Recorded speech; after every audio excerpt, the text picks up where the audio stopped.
Are you ready to experience real healing, body, mind, and soul? Introducing Becoming Whole, Healing with Francie Soito, a powerful new live show on SoulSearch TV. Francie is a Reiki master, psychic medium, and angelic channel with over 15 years of experience helping people and pets heal, receive messages from the spirit world, and reconnect with their true path. Every other Thursday at 6 p.m. Pacific, join Francie live as she taps into your energy field, connects with your angels and guides, and offers messages of healing, love, and deep transformation. Watch for free on SoulSearch TV, available online on Roku, Amazon Fire, Apple TV, and our mobile app. Want to receive a live reading or healing? Spots are limited. Grab your ticket now and receive a private Zoom link to join the session. Launching June 26th. Let the healing begin. Step into a new dimension of spirit, transformation, and connection. Join evidential psychic mediums Kelly Eckhart and Cheryl Murphy for Seeing Beyond, Living Transformed, a powerful new live show on SoulSearch TV. We go live Wednesdays at 4 p.m. Pacific, starting September 10th. Receive live psychic and mediumship readings, awaken your gifts, and connect to spirit in real time. Each week, explore deep spirituality, intuitive development, and conversations with luminary experts, healing, past lives, the afterlife, and more. Call in, ask your questions, and receive direct guidance from your spirit team. Watch free on SoulSearch TV or reserve your live reading now. Spots are limited. On Roku, Amazon Fire, Apple TV, Android TV, and SoulSearch TV. Step into a sacred space with Ragini Mishra for light mirror reflections, where every session becomes a portal to your soul, blending intuitive energy readings, name vibration decoding, and channeled messages from Babaji, Hanumanji, and the Divine Masters. Ragini guides you back to the truth you've always carried within. This is not just a reading. It is a reflection. Join Light Mirror Reflections every other Thursday at 6 p.m. Pacific, only on SoulSearch TV. Watch for free online or tune in via Roku, Amazon, Apple TV, and Android TV. Want to go deeper? Step into the Zoom room for a live personal reading and sacred soul connection. Come not to be told who you are. Come to remember who you've always been. Ready to awaken your gifts, heal your soul, and live transformed? Join evidential psychic mediums Kelly Eckhart and Cheryl Murphy every Wednesday at 4 p.m. Pacific for Seeing Beyond, Living Transformed. Receive powerful psychic or mediumship readings and soul messages. Watch free on SoulSearch TV or reserve your live reading spot today.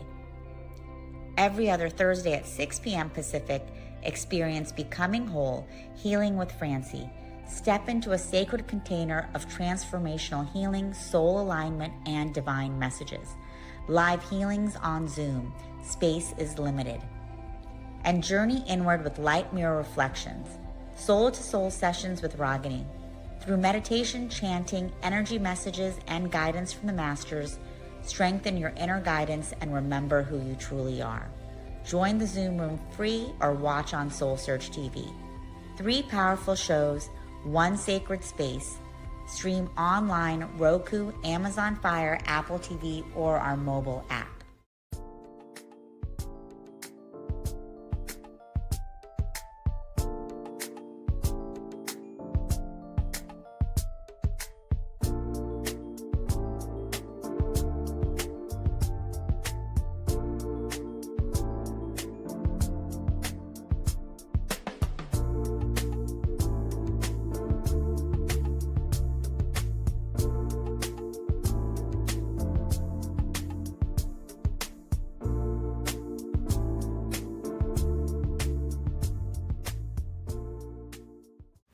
Are you ready to experience real healing, body, mind, and soul?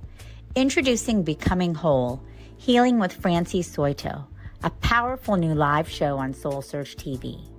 Francie is a Reiki master, psychic medium, and angelic channel with over 15 years of experience helping people and pets heal, receive messages from the spirit world, and reconnect with their true path. Every other Thursday at 6 p.m. Pacific, join Francie live as she taps into your energy field, connects with your angels and guides, and offers messages of healing, love, and deep transformation. Watch for free on SoulSearch TV, available online on Roku, Amazon Fire, Apple TV, and our mobile app. Want to receive a live reading or healing? Spots are limited. Grab your ticket now and receive a private Zoom link to join the session. Launching June 26th. Let the healing begin. Step into a new dimension of spirit, transformation, and connection. Join evidential psychic mediums Kelly Eckhart and Cheryl Murphy for Seeing Beyond, Living Transformed, a powerful new live show on SoulSearch TV. We go live Wednesdays at 4 p.m. Pacific, starting September 10th. Receive live psychic and mediumship readings, awaken your gifts, and connect to spirit in real time. Each week, explore deep spirituality, intuitive development, and conversations with luminary experts, healing, past lives, the afterlife, and more. Call in, ask your questions, and receive direct guidance from your spirit team. Watch free on SoulSearch TV or reserve your live reading now. Spots are limited. On Roku, Amazon Fire, Apple TV, Android TV, and SoulSearch TV. Step into a sacred space with Ragini Mishra for Light Mirror Reflections, where every session becomes a portal to your soul, blending intuitive energy readings, name vibration decoding, and channeled messages from Babaji, Hanumanji, and the Divine Masters. Ragini guides you back to the truth you've always carried within. This is not just a reading, it is a reflection. Join Light Mirror Reflections every other Thursday at 6 p.m. Pacific, only on SoulSearch TV. Watch for free online or tune in via Roku, Amazon, Apple TV, and Android TV. Want to go deeper? Step into the Zoom room for a live personal reading and sacred soul connection. Come not to be told who you are. Come to remember who you've always been. Ready to awaken your gifts, heal your soul, and live transformed? Join evidential psychic mediums Kelly Eckhart and Cheryl Murphy every Wednesday at 4 p.m. Pacific for Seeing Beyond, Living Transformed. Receive powerful psychic or mediumship readings and soul messages. Watch free on SoulSearch TV or reserve your live reading spot today. Every other Thursday at 6 p.m. Pacific, experience Becoming Whole, Healing with Francie. Step into a sacred container of transformational healing, soul alignment, and divine messages. Live healings on Zoom. Space is limited. And journey inward with Light Mirror Reflections, soul-to-soul sessions with Ragini. Through meditation, chanting, energy messages, and guidance from the Masters, strengthen your inner guidance and remember who you truly are. Join the Zoom room free or watch on SoulSearch TV. 3 powerful shows, 1 sacred space. Stream online, Roku, Amazon Fire, Apple TV, or our mobile app.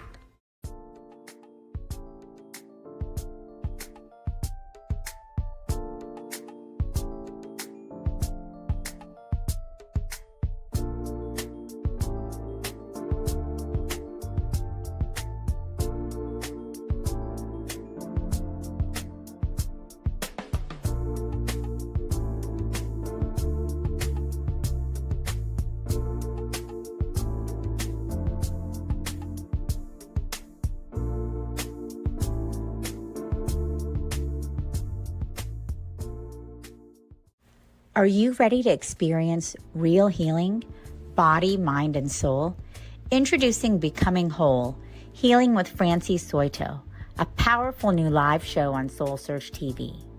Francie is a Reiki master, psychic medium, and angelic channel with over 15 years of experience helping people and pets heal, receive messages from the spirit world, and reconnect with their true path. Every other Thursday at 6 p.m. Pacific, join Francie live as she taps into your energy field, connects with your angels and guides, and offers messages of healing, love, and deep transformation. Watch for free on SoulSearch TV, available online on Roku, Amazon Fire, Apple TV, and our mobile app. Want to receive a live reading or healing? Community Peace and Prayer Good Circle. morning. We are live from Reno this gorgeous Sunday morning.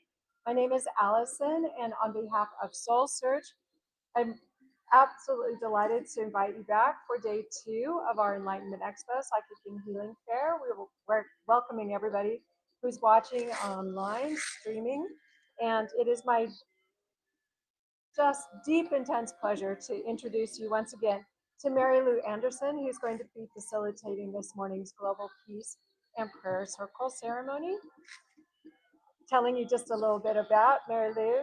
She is, and along Johnny Bob, I'd like to also include in this introduction because he holds just such grounded energy for this land and location, and we're just so grateful to have him with us as well. So Mary Lou is a healing woman. I love that. She is a lifelong leader and practitioner in the healing of people's greatest fears and barriers. She is a spiritual advisor, certified theta healer, Reiki master teacher, and energy healer practitioner, certified yoga meditation teacher, certified pranayama teacher, spiritual reader, sacred listener. That is so needed in this world. Phone reader, which is very rare these days, an earth drummer, a women's healing circle teacher, a sister, and much, much more. Over to you. Thank you, Allison. Thank you, Johnny. Want to sit over here? Move over here. Good morning, everybody here and throughout the world, hopefully, the country and the world. I'm going to turn our mantras down just a little bit to start this morning. That was a beautiful introduction Allison gave us. Good morning. Nice to see you two ladies. So today, I was asked because there was some time open in the Reno Tahoe SoulSearch event this weekend, and I was asked what would be good, and I gave Allison and Tangela 6 selections, I think, right? And everybody came up and said, "Oh, Global Peace and Prayer Circle would be great." So that's what we're doing this morning. We have kind of a small but mighty group this morning here in person, and I don't know who's out there, but welcome to everybody. Good morning, blessings. Again, Mary Lou and Chief Johnny Bob.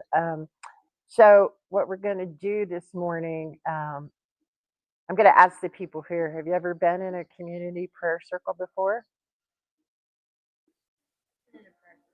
Okay, you've been in prayer circle. Yeah, it's been a while. It's been a while. Okay. So what I thought we'd do, in light of all the beauty and the amazingness and the richness of Mama Earth and Mama Gaia and our planet, along with the reality of the shifting and the changing, and the breaking down and breaking open and the woes of humanity in so many ways across the planet. A lot of us do global prayer circles, and there's a gazillion ways to do them. And when we pray, it's never wrong, even for those who believe that praying equates to asking. It's okay. These community prayer circles, especially if they're of a global nature, I sit on a lot of them remotely, right, on Zoom and Teams and those types of things. There's many of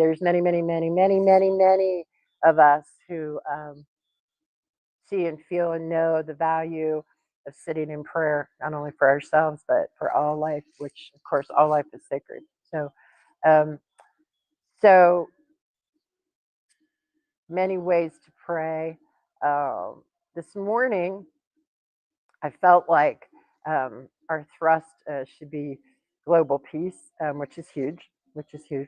So how do we do the best for ourselves and for our family and our communities through prayer? And I thought this morning we would do a meditative type of prayer circle. with visualization, a little bit of visualization, and also participation. So those of you who are out there in the comfort, I hope, of your homes, or maybe you're in the mountains, or maybe you're on the water, wherever you are. Uh, Also, we're going to invite you to participate um, in a gentle way. It's Sunday morning. Gentle is good. Gentle is necessary. Quietness is necessary for all of us. So I thought we would start off with just a little bit about the why in this moment, and why Johnny and I both feel the potency of prayer is like none other. Uh, and hopefully you all feel it out there too. And if you don't, hello, I see you this morning. If you don't understand that, hopefully you'll learn a little bit. It's okay to ask in prayer. It's okay to surrender to anyone's God, anyone's spirit, anyone's creator. It's okay to be still. It's okay to not know. It's okay to be saturated with the unknown and our feelings, right? And all of that's okay. And at the same time, um, it's also okay to energetically, from a heart space, right, gather together with family, whether it's family or friends or new friends or whatever, and for us to exponentially focus on the goodness and the health and the wealth and the joy and the healing of our planet, right? And that's a form of prayer as well, right? So we're actually taking that light and taking that love that we all carry in our hearts, and projecting it outward to the world. So I have this amazing tool called Prayers for Peace. Um, so this is one of my absolute favorite books. Um, and it's an international book. It's been compiled by mystics and sages and holy people and prayers and healers, then and now. Some past and some present, right? So, going to use this morning, and we're going to go into a quiet space in a little bit as well. Okay. Um, so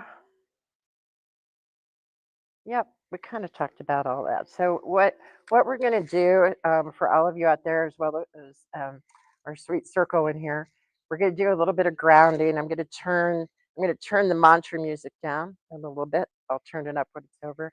We're going to do a little bit of grounding.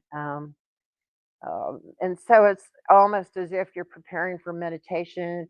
In a sense, we all are. We're going to go into silence. All right. We're going to go into silence. I have probably a dozen of what I believe are some of the most important words that have been shared by prayers and seers and speakers and holy people over the centuries. And I'm going to share those prayers one at a time with all of us. You are all welcome, our group here in our circle. At any time after that prayer, you're welcome to speak up if something comes through or is on your mind. If not, you're welcome to stay in that space. And then I'll actually bring us back after these dozen prayers. There's probably 10 or 12, and then we'll share a little bit. So the purpose this morning, I don't know if any of you are familiar with the Quakers. I knew you'd both be. So you understand that the meaning of contemplative prayer, right? Contemplative prayer. So we're doing a version of that this morning, and I'm welcoming you to be silent and be still and connect with your heart, connect with your spirit, connect with your soul. Um, Welcome to speak up at any time during these prayers. Otherwise, we'll send them out, and then we can share a little bit, any feelings that we have, or any additional prayers for global peace that you may have inside of you that you would also like to share this morning. So welcome, everybody. So what I'm going to invite you all to do right now, I want you to find a really comfortable space to sit or lay. If you're at home, you're welcome to lay down. You're welcome to sit. You're welcome to stand. I invite you all to close your eyes this morning.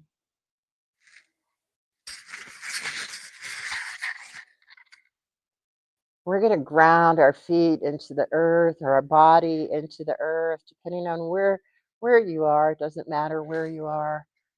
I'm going to invite you to close your eyes, close your lips, and open your heart. And just breathe.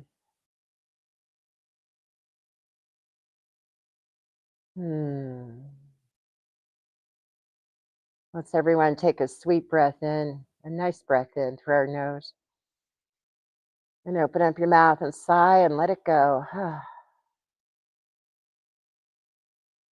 Good morning, my friends and family, relatives, loved ones, new friends, four-leggeds, two-leggeds, winged ones, anyone, any life that's in the room, that's in the space this morning.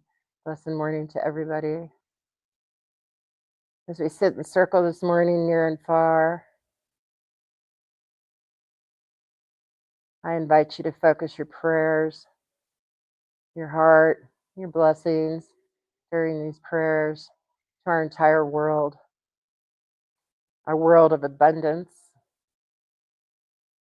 our world of life. I invite you to focus your gratitude in each of these prayers towards those who may need it most, to the never-ending, war-torn states of our planet, to those who suffer from violence, who suffer from war, who suffer from the woes of mankind. I invite you to send those prayers out to those who need it most around the planet. There's war at home. There's war in our cities. There's war in our states. There's war in our families sometimes. There's much violence that's permeating throughout this planet. Violence creates breakdown. Breakdown creates change. So those prayer warriors, I invite you all to be the change. Send your thoughts and send your prayers out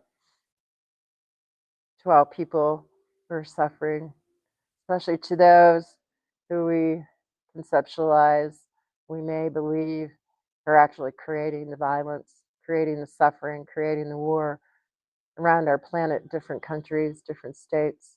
We send prayers out to them too, from a heart space to a heart space. I invite you to be still with that this morning. And as we share words of love, words of healing, words of light, words from warriors, spiritual warriors, prayer warriors, remember why we're here. Each of you who have joined this circle this morning, you have distinct purpose as a person, as a human. We all have distinct purpose as a human in this human life, in this human essence, to take what we know and take what, in terms of remembering of who we are, being able to invoke the spirit of your creator, your God, your source, your ancestors, your spirit, your light. We're here to invoke all of that and share that love and share that light and share that healing with the entire planet.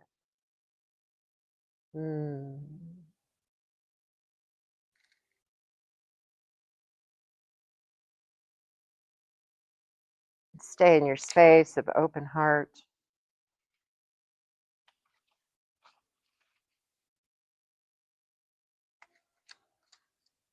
We're going to start our circle off this morning with a Native American prayer. Native American prayer for peace. Oh, great spirit of our ancestors, I raise my pipe to you, to your messengers, the four winds, and to Mother Earth who provides for our children. Give us the wisdom to teach our children to love, to respect, and to be kind. To be kind to each other so they may grow with peace of mind. Let us learn to share all good things that you provide for us on this earth.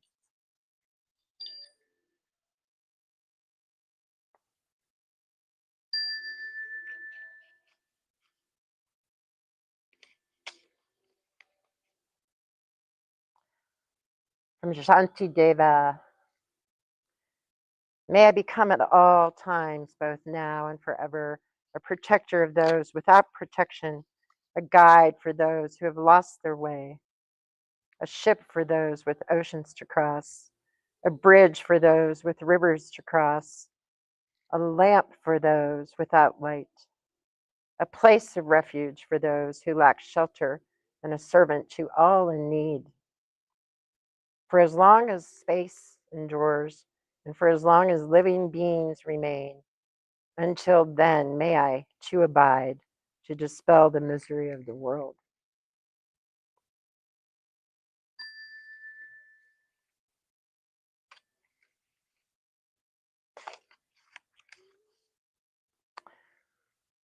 A Jainist prayer for peace.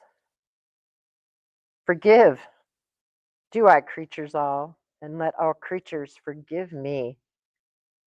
Unto all have I amity, and unto none enmity. Know that violence is the root cause of all miseries in our world. Violence, in fact, is the knot of bondage. Do not injure any living being. This is the eternal, perennial, and unalterable way of spiritual life. A weapon, howsoever powerful it may be, can always be superseded by a superior one, but no weapon can, however, be superior to nonviolence and love.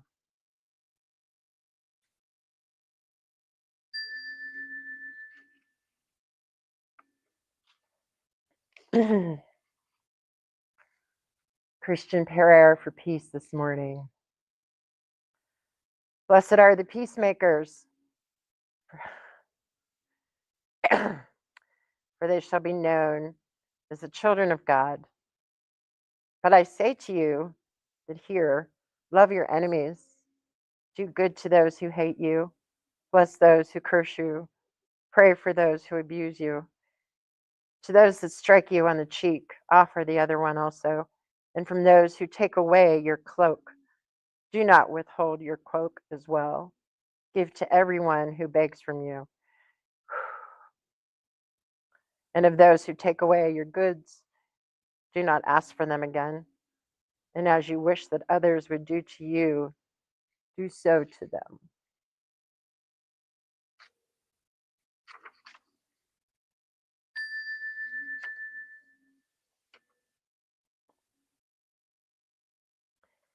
Martin Luther King Jr.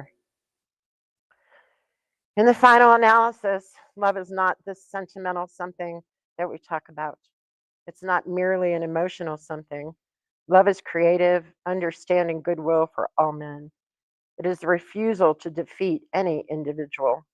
When you rise to the level of love, of its great beauty and power, you seek only to defeat evil systems, individuals who happen to be caught up in that system.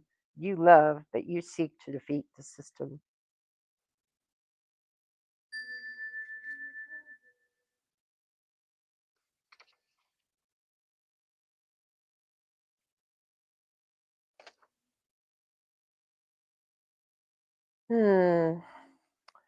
This is a prayer for peace adapted from the Upanishads. Lead me from death to life, from falsehood to truth. Lead me from despair to hope, from fear to trust. Lead me from hate to love, from war to peace. Let peace fill our heart, our world, and our universe.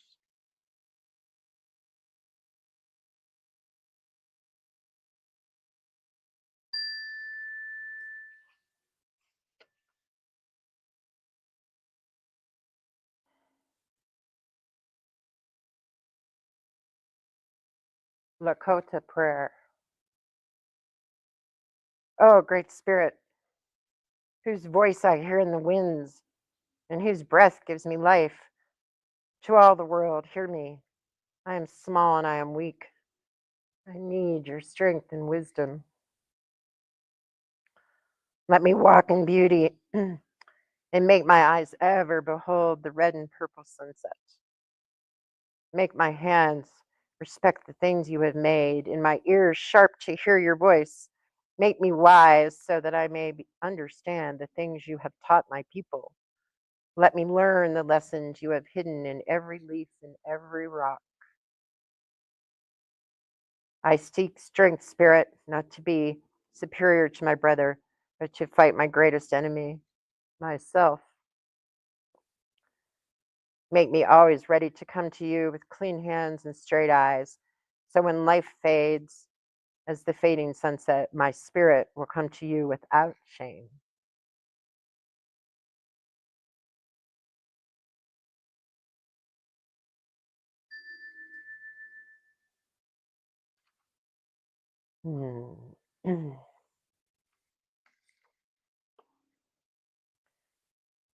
Hindu prayer for peace.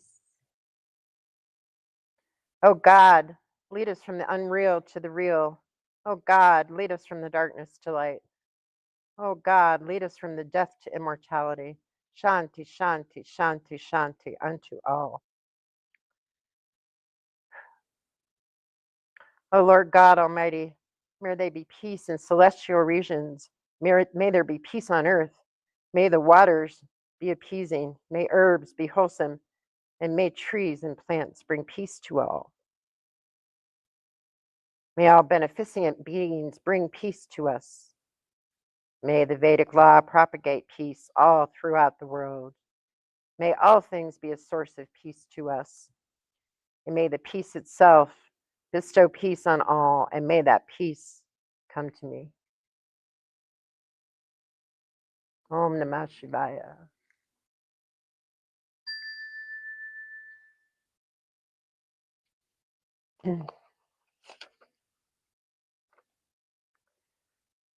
Lao Tzu, the Tao. If there is to be peace in the world, there must be peace in the nations. If there is to be peace in the nations, there must be peace in the cities. If there is to be peace in the cities, there must be peace between neighbors. If there is to be peace between neighbors, there must be peace in the home. If there is to be peace in the home, there must be peace in the heart.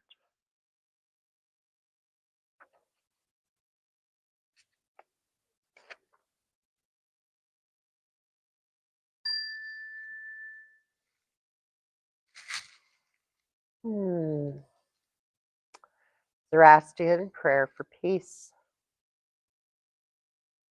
We pray to eradicate all the misery in the world, that understanding triumph over ignorance, that generosity triumph over indifference, that trust triumph over contempt, and that truth triumph over falsehood.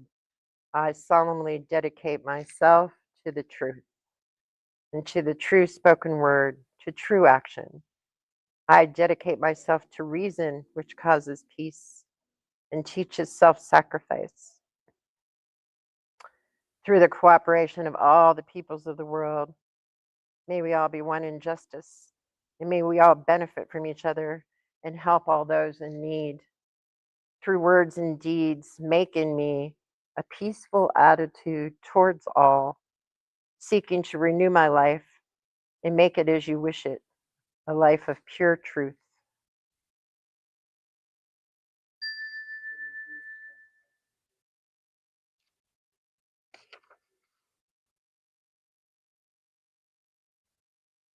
Mari Bhavana.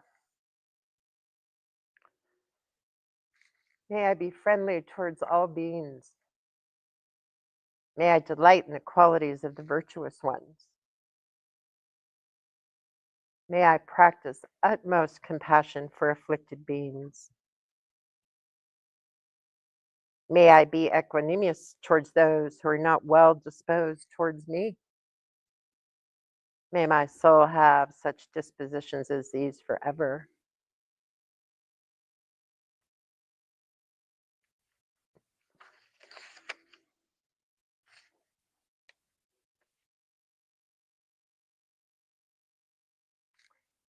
Prayer for Mama Gaia. Peace. Peace, she says to me. Peace to your soul. I am the beauty in the leaf. I am the echo in a baby's laugh. I am your mother. I am the joy in the heart that beats. I am the free woman. Mm. I am the one who breaks the shackles of oppression. You are my hands and my feet.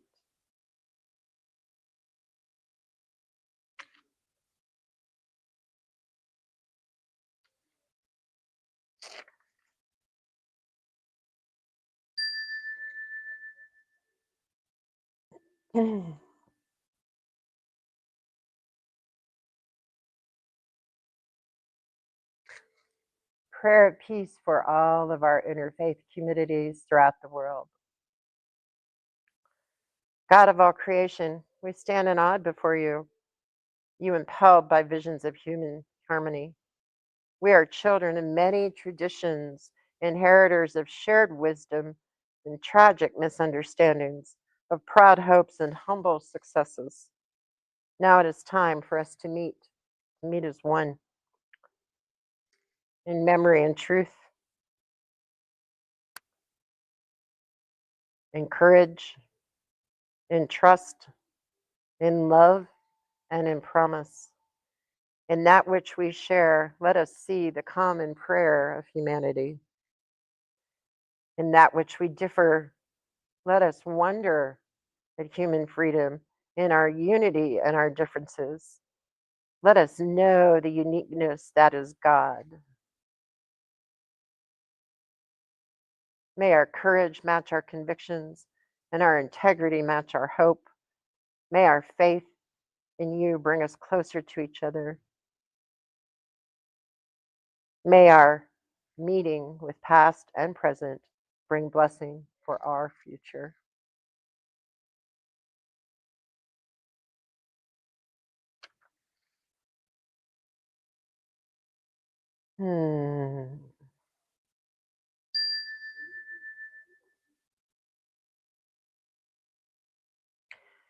Jagaguru Sri Sankaracharya, Hindu prayer for peace.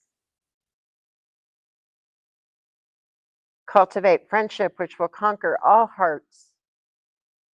Look upon others as thyself. Renounce war. Forswear competition. Give up aggression on others as this is wrong. Wide Mother Earth, our Mother is here, ready to give us all desires. We have the Lord, our Mother and Father, compassionate to all. People of the world, restrain yourselves. Give and be kind. May all people be happy and prosperous and free.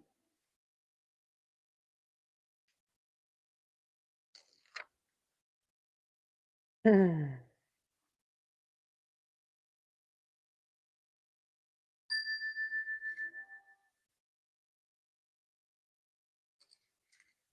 Islamic prayer for peace.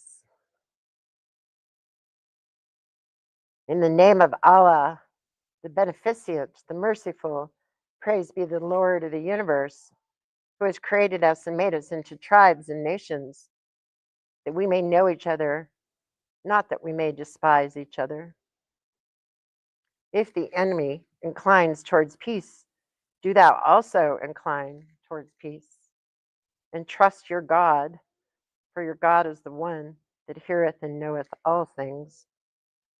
And the servants of God, most gracious are those who walk on the earth in humility. And when we address them, we say peace.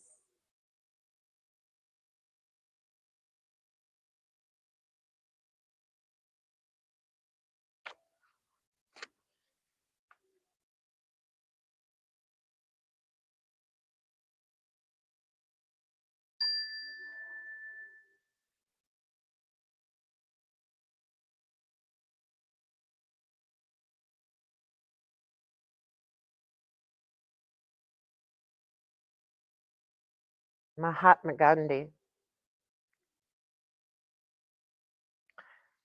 When I despair, I remember that all through history, the ways of truth and love have always won. There have been tyrants and murderers, and for a time they can seem invincible, but in the end, they always fall. Think of this always.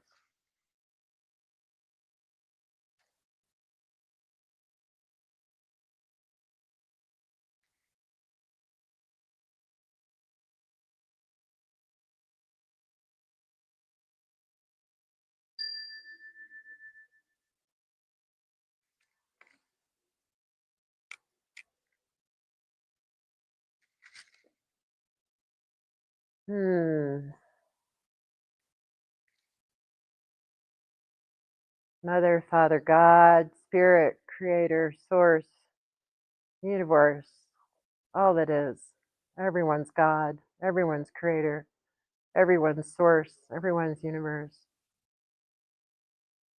As we send out global blessings of strong prayers for peace and love this morning, continue to show us and guide us the way.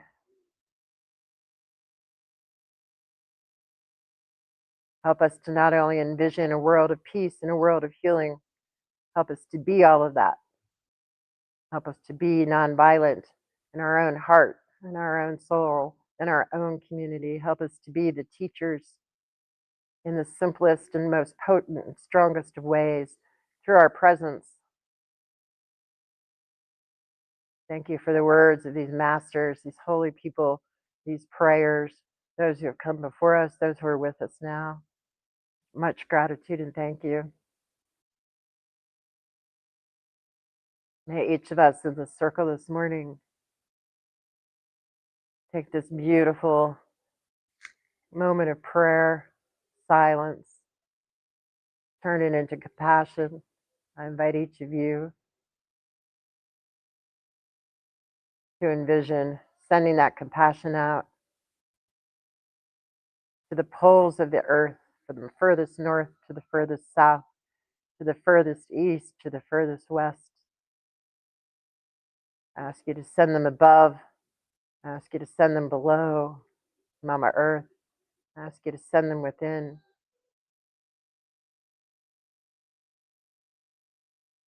And as we pray in gratitude and silence, may our planet feel the love and feel the light from all of those who pray and see and know the way and share the way.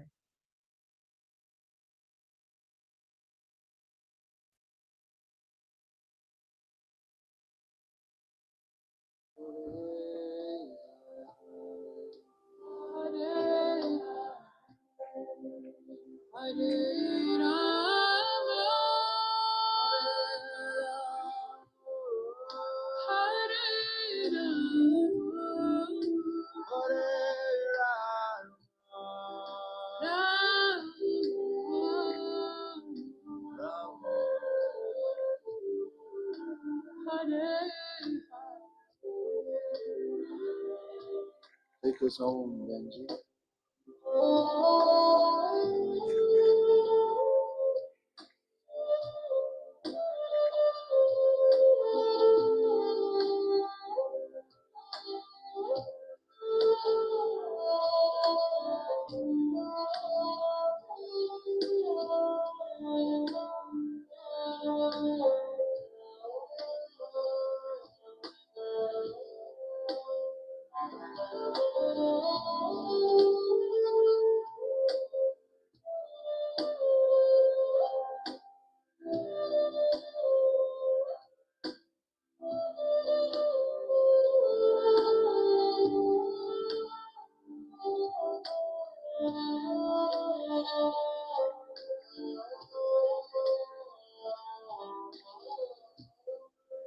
Hare Krishna,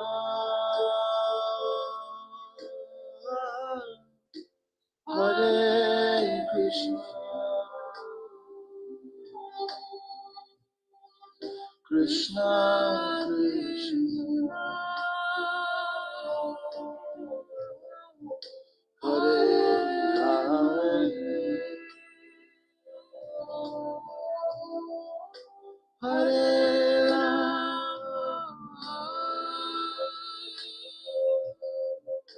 Hare Rama,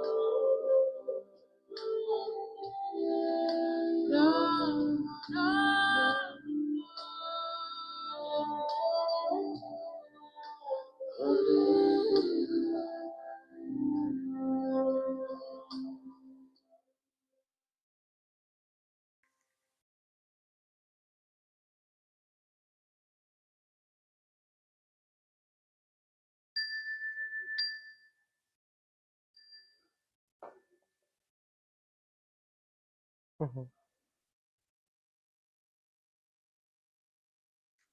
Wherever we are, let's slowly bring ourselves back to space, peace, peace within. Welcome to Gently Open Your Eyes. Many blessings this morning, everyone.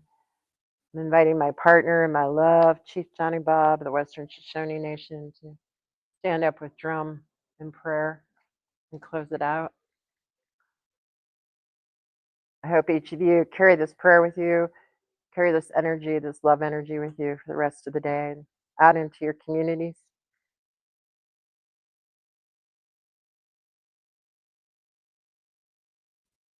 Stand in front of the,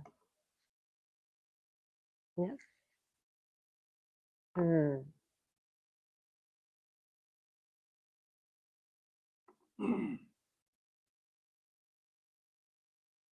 Prayer for our Mother Earth, all of us here, all together, circle beneath the chairs are empty, the spirits are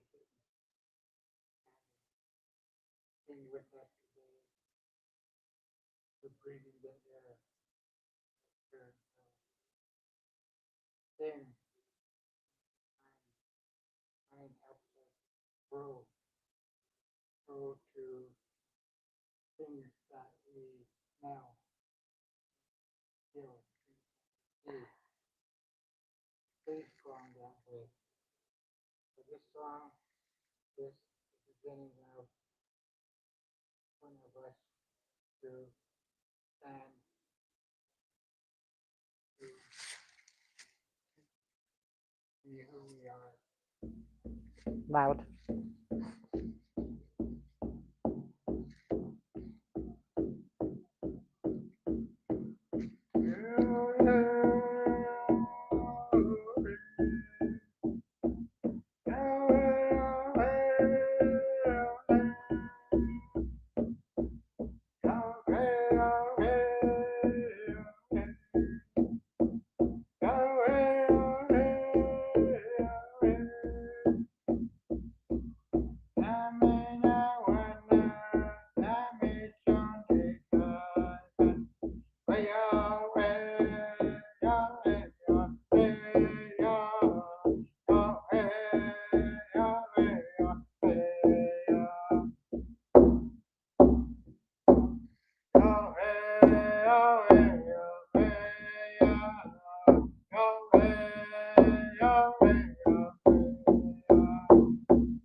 Thank you. Thank you.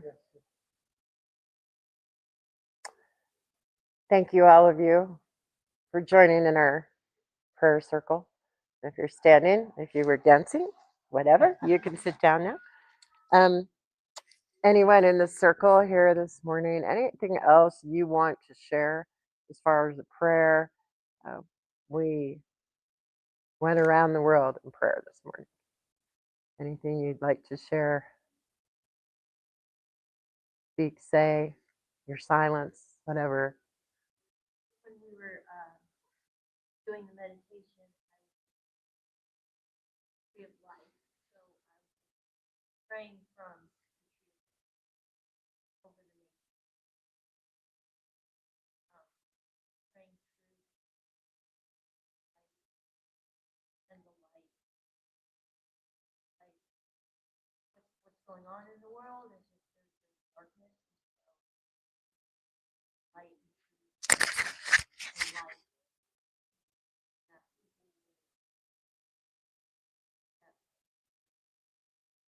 what love is.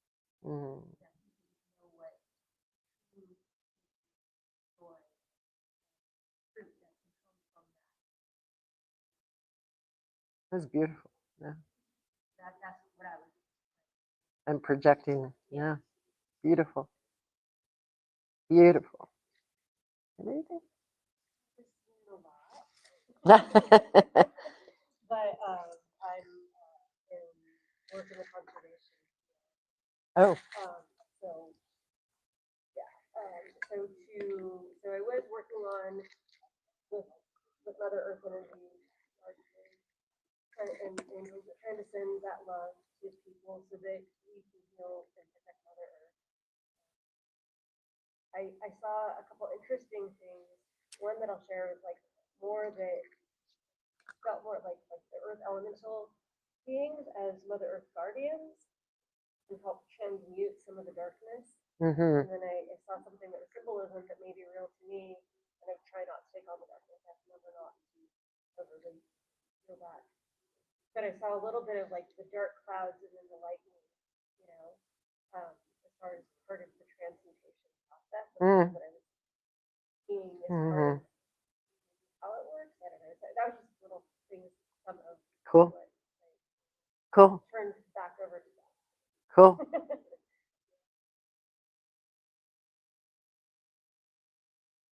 Anything? So everything came to my mind and in the procession at these empty chairs here, and we're the main backbones of our children. Our children were here for us with our God long time ago. So we're continuing that spiritual way they've been teaching us.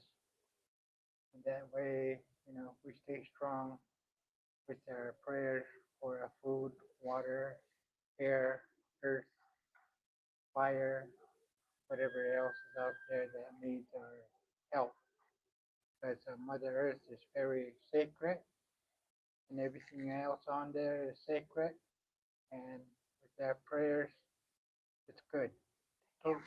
Oh, thank you to each and every one of you for sitting in sacred space with all of us, prayers, seers, light workers, all of us. So blessings.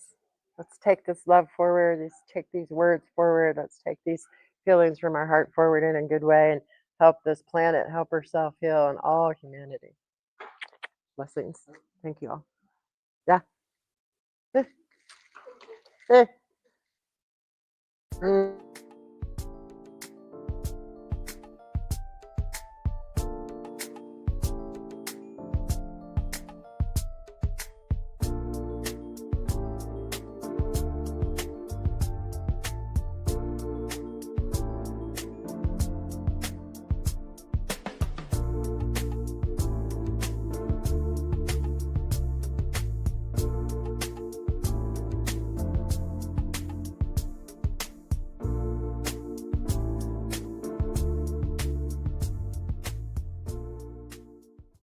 Are you ready to experience real healing, body, mind, and soul? Introducing Becoming Whole, Healing with Francie Soito, a powerful new live show on SoulSearch TV. Francie is a Reiki master, psychic medium, and angelic channel with over 15 years of experience helping people and pets heal, receive messages from the spirit world, and reconnect with their true path. Every other Thursday at 6 p.m. Pacific, join Francie live as she taps into your energy field, connects with your angels and guides, and offers messages of healing, love, and deep transformation. Watch for free on SoulSearch TV, available online on Roku, Amazon Fire, Apple TV, and our mobile app. Want to receive a live reading or healing? Spots are limited. Grab your ticket now and receive a private Zoom link to join the session. Launching June 26th. Let the healing begin. Step into a new dimension of spirit, transformation, and connection. Join evidential psychic mediums Kelly Eckhart and Cheryl Murphy for Seeing Beyond, Living Transformed, a powerful new live show on SoulSearch TV. We go live Wednesdays at 4 p.m. Pacific, starting September 10th. Receive live psychic and mediumship readings, awaken your gifts, and connect to spirit in real time. Each week, explore deep spirituality, intuitive development, and conversations with luminary experts, healing, past lives, the afterlife, and more. Call in, ask your questions, and receive direct guidance from your spirit team.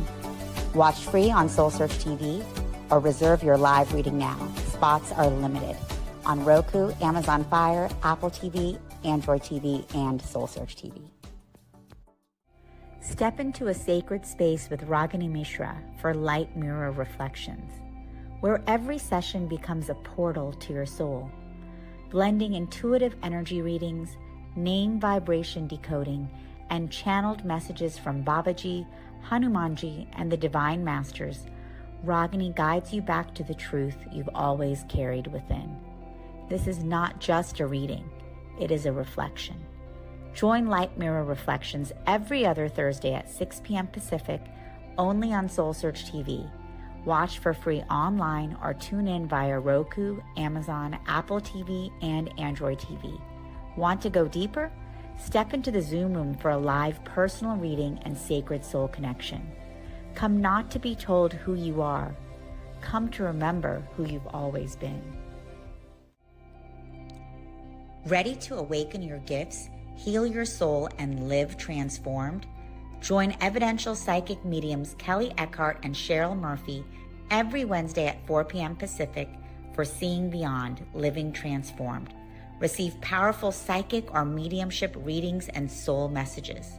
Watch free on SoulSearch TV or reserve your live reading spot today.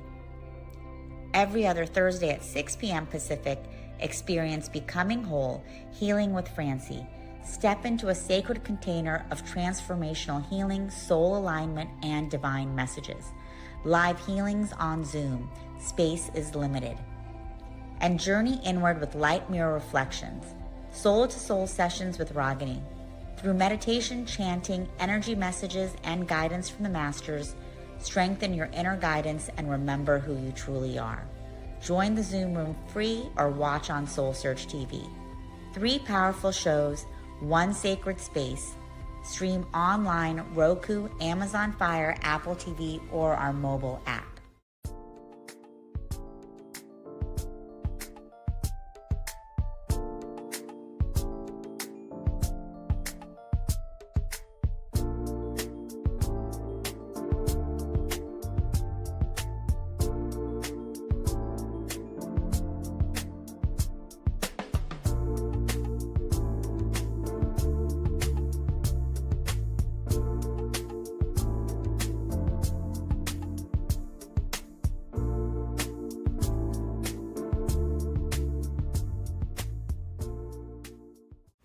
Are you ready to experience real healing, body, mind, and soul? Introducing Becoming Whole, Healing with Francie Soito, a powerful new live show on SoulSearch TV.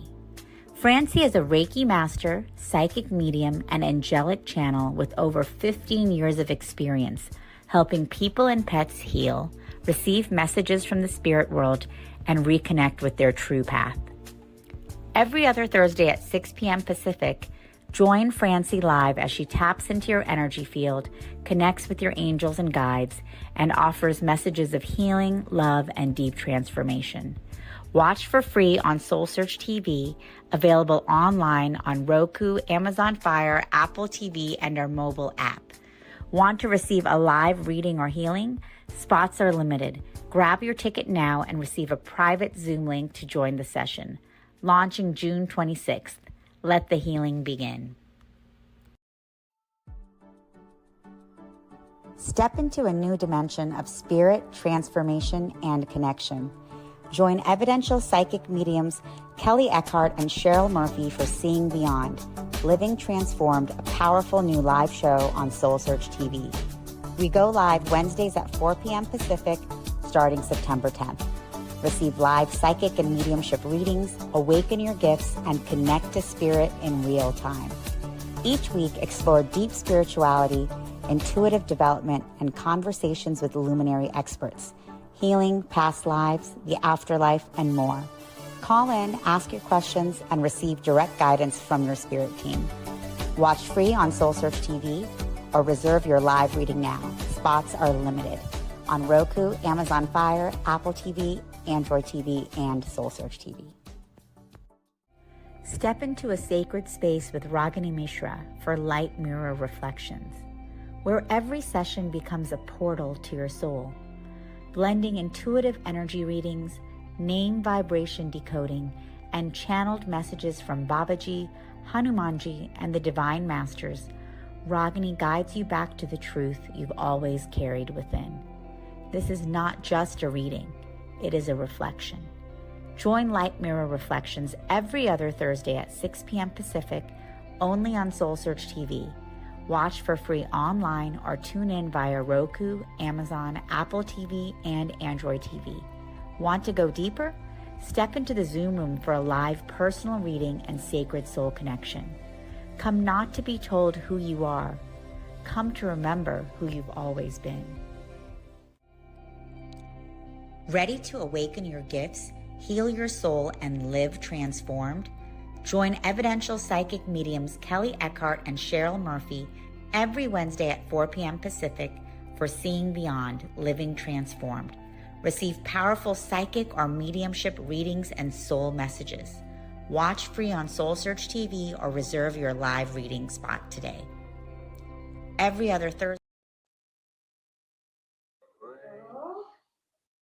My name is Allison, and welcome to our second talk this morning. Thank you so much for joining us. I'm happy to have all of our online communities. And it is my absolute delight. What if I were to suggest that you play a key role in the awakening world?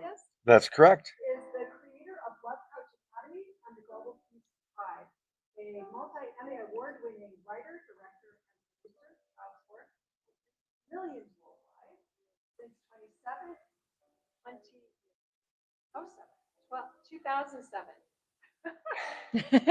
When did you start, Scott? Watching across time. Since 2007, Scott has facilitated over 1,000 classes and personal coaching for individuals, couples, and small businesses across the globe.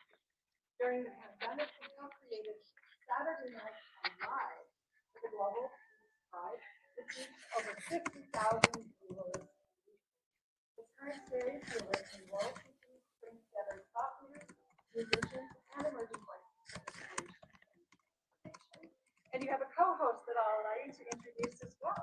Enjoy.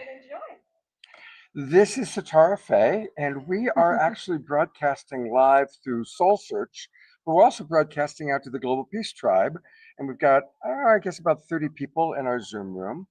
Satara Faye is truly a multi-dimensional galactic being, and what we're going to do is going to wait for one more minute because we're just playing our trailer right now, and then we'll kind of start our program in about 60 seconds as soon as this is done. But I'm glad you're all here with us. How many of you practice kindness? Fantastic, because that's what we're going to be talking about. We're going to be learning all about the power of kindness. And welcome, a wonderful Awakening World audience. It's good to have all of you here.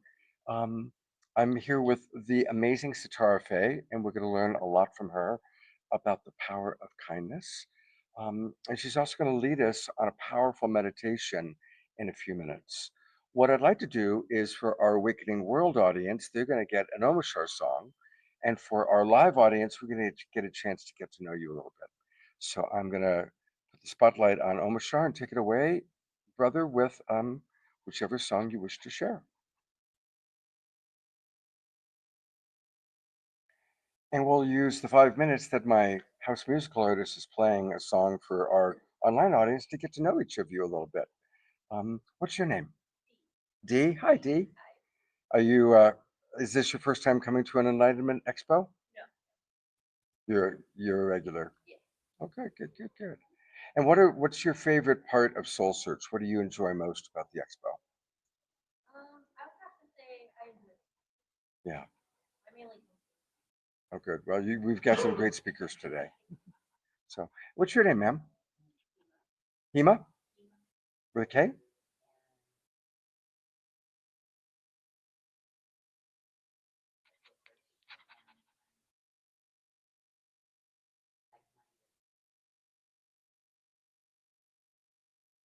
Beautiful. And what kind of business do you do?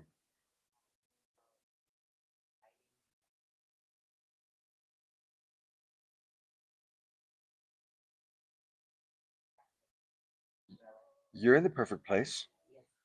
And you live here in Reno? Oh, good. And you live in Reno?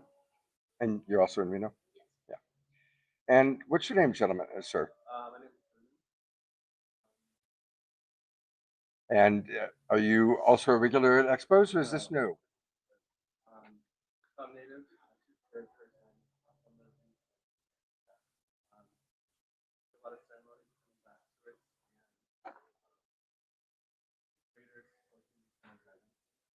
it. Mhm. Wonderful. Well, I'm glad you're here. Yeah, welcome. And what's your name, sir? Hi everybody, my name is Juan. I'm here. I just got here. This is my first trip or like the seminar that I yeah, just want to know what it's all about. I haven't been around like-minded people. Yeah, so I'm excited to see like talk to people that are passionate about this topic. Science. Oh, wonderful. Well, you're going to definitely meet a lot of like-minded souls that way. I'm glad you're here, Juan. Welcome. And hello, we're just getting acquainted. What's your name? Sorry. No, all good. Erica. Hi, Erica. And are you new to this, or are you a regular for Soul Search? I'm new to Uh-huh. Good. I've never been. All right. Well, welcome.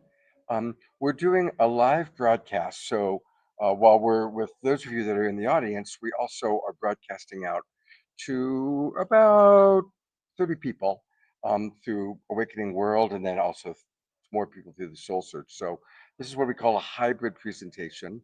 And even though I've done most of the talking in about 2 minutes when my musical artist is done playing, I'm going to turn it over to this lovely lady because she has got some real magic to share. And definitely there'll be an opportunity for you to answer some questions. And we'll catch the last moment of my friend's music that's being played right now.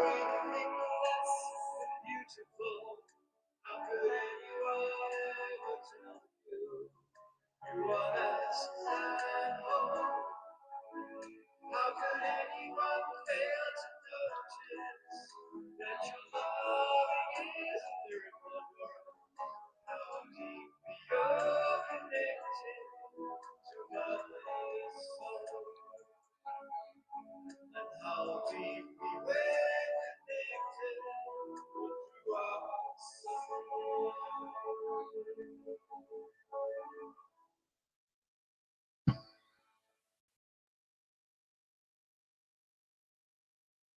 Thank you, beloved Omar Shar, for that beautiful opening song. Thank you, Adora, for your wonderful I dancing. had free hands because I had to let people in as well, Scott. Well, we have a little live audience with us, as well as Oh, our, wonderful. I love little live audiences. and we've got a chance to meet all of them. And Omar Shar will do a song closing at around 11:50, around the time that we finish up here. So, Nothing central? what's that? Nothing in the Nothing center? central, no, Okay, cool. because we've got a very short time here. I love that. And Adora will hopefully be dancing too.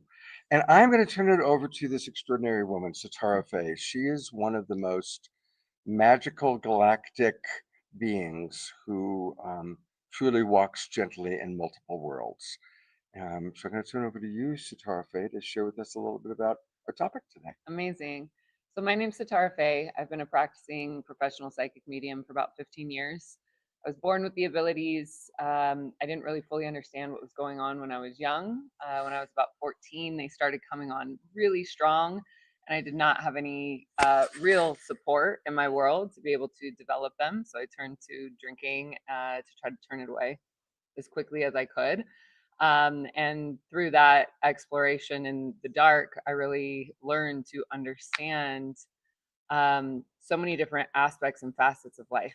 And so, in a lot of ways, that went on for many years, and I'm just going to kind of skip to the good part. But ultimately, in my world, I started channeling light language in 2020, right before the world shut down. I was in Bali trying to decide, do I come home? Do I not come home? Am I, if I come home, am I going to quarantine? Am I going to kill my family? We all know that was like a very stressful time. And right in the middle of it, I started channeling light language very spontaneously. And I did not really understand what was happening. And at that point, I'd already been leading classes and doing my psychic work for about 10 years. And so I knew enough on how to research and kind of figure out what was going on. But the reason I share that story with you is because I will be sharing some light language with us in the meditation. And so the topic that Scott and I are going to be talking about today is a term, it's a Finnish term called sisu. And sisu is loosely translated to gentle power. It's also along the lines of the Kuan Yin teachings of compassion, deeply embodied compassion, that the frequency of compassion is often overlooked as a weakness, especially in our modern day egoically driven society. Compassion is a consciousness, it is an encoded frequency that on contact can quite literally transmute any frequency or any intention that comes to it, just simply by meeting it. And so it's one of these things that I've learned on my journey in the last year. I had a trip to Japan and had a very powerful and kind of gruesome past life experience come up for me as a samurai that was murdered, betrayed. It was a very dramatic story, but to relive that was quite intense. And through that experience, I learned that it was time for me to put down my sword, that I no longer wanted to be a light warrior, somebody that was fighting for the light. To me, it was like that, it started to make less and less sense. And so that was a very vulnerable experience because through my years of fighting to survive, I learned that I needed it. That was my protection. It was the way that I navigated global travel alone and was able to maintain a sense of safety. In the last month, last 2 months, so to speak, I had another extraordinarily challenging life circumstance that just came into my world. And instead of meeting it with force, again, because I didn't have my sword, I simply met it with compassion as much as I could, while also calling in the support that I needed. And through that, I also learned to take off my bulletproof vest. And so for somebody that has learned to fight for so long and has been a warrior for so long, you can imagine how incredibly vulnerable I have been feeling in this world. And so what I have been really learning to embody and what I've been really leaning on is the power of the virtues of the heart, and compassion being one of them. And so a dear friend of mine, she wrote a book In English, it's titled Gentle Power. In Finnish, it's titled Sisu. And she said it was like a 10-year learning for her to be able to really understand this concept, to be able to write it into a book. And I was inspired by that. And so wanted to also just send her some angel wing sparkles to her for inspiring this talk for us today. She so graciously shared her blessing in and her excitement in knowing that the work that she had been doing has been rippled effect into the inspiration for this, and also how we are going to unfold that within ourselves. So ultimately, the intent and my intention in sharing in the meditative experience that we'll go into is, how do you, I'm actually not going to ask you to take off any armor or put down any swords or anything like that. You can keep them if you would like to. That's totally up to you. But what we are going to do is access that very soft and tender spot that is often most closely linked to our innocence. And we often think that we lose our innocence as we grow into adulthood. And what I've also learned is that our innocence is so deeply connected to the light that is within us, that to restore the conscious connection to our innocence is also restoring a conscious connection to the faith of the power of what is compassion and the power of what is kindness. And so that is the foundation of what I'm excited to bring here to us through experiential meditation. We're kind of going to go on a field trip in our own inner world together to find that light. I want to say just a couple things about compassion. I want to acknowledge all of our friends. We've got Dorina Joy all the way from Ecuador watching, Dr. Laura from Chicago. And Dr. Laura writes, I love the term gentle power and, of course, compassion as well. A little bit about myself. I make my living as a relationship coach, and I call myself Love Coach Scott. And 11 years ago, I created the Love Coach Academy, where I train other people with tips, tools, and practices to create greater harmony in relationship. I've coached over 1,000 couples and families, as well as many small businesses. And people say, well, what's love coaching? What I've learned is when there's rupture in relationship, the only way we can heal true rupture and repair is to drop into compassion. We have to have compassion for the impact. If I've made a choice that caused a rupture in our relationship, for example, I need to really compassionately drop into her world and understand the impact of my choice. And hopefully, after she feels really understood, then she might be able to drop into my world and compassionately understand why I made the choice that I did. Doesn't mean she has to condone it or agree with it, but we can always understand each other. So when people ask me as a love coach, what's the highest form of love? It's compassion. And the highest form of compassion is radical acceptance of ourself and of each other. So, and where I live, we actually have named it the Kind Hearts Ranch. So when she wanted to do something on Sisu, which is all about the power of kindness, it was clearly a perfect topic for us. So welcome to all of our beloveds that are part of the Global Peace Tribe watching us on a Sacred Sunday show. And I'm going to turn it back over to Satara Faye. All right. So let's go ahead and just kind of take a moment to get comfortable in your seat. Arms and legs uncrossed. You can go ahead and empty your hands or put anything down. If you're home and you have a journal, you can go ahead and keep a journal present so that you can just simply write as we come out. And so again, just wanted to share the heads up that I will be sharing an ancient encoding, light language. My translate for that is actually a soul language, which is why it is remembered and not taught.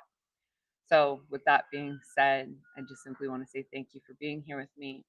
And as we call in divine truth and love into this sacred space, we invoke the highest possible healing for you and for me. We ask for the courage and compassion to speak and to hear from the purest form of self-love and forgiveness to all involved. Liowa wa pukunea la sikia, nunaya lokwa sia sutru, waya iakai. And so let's go ahead and just simply take a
Are you ready to experience real healing, body, mind, and soul?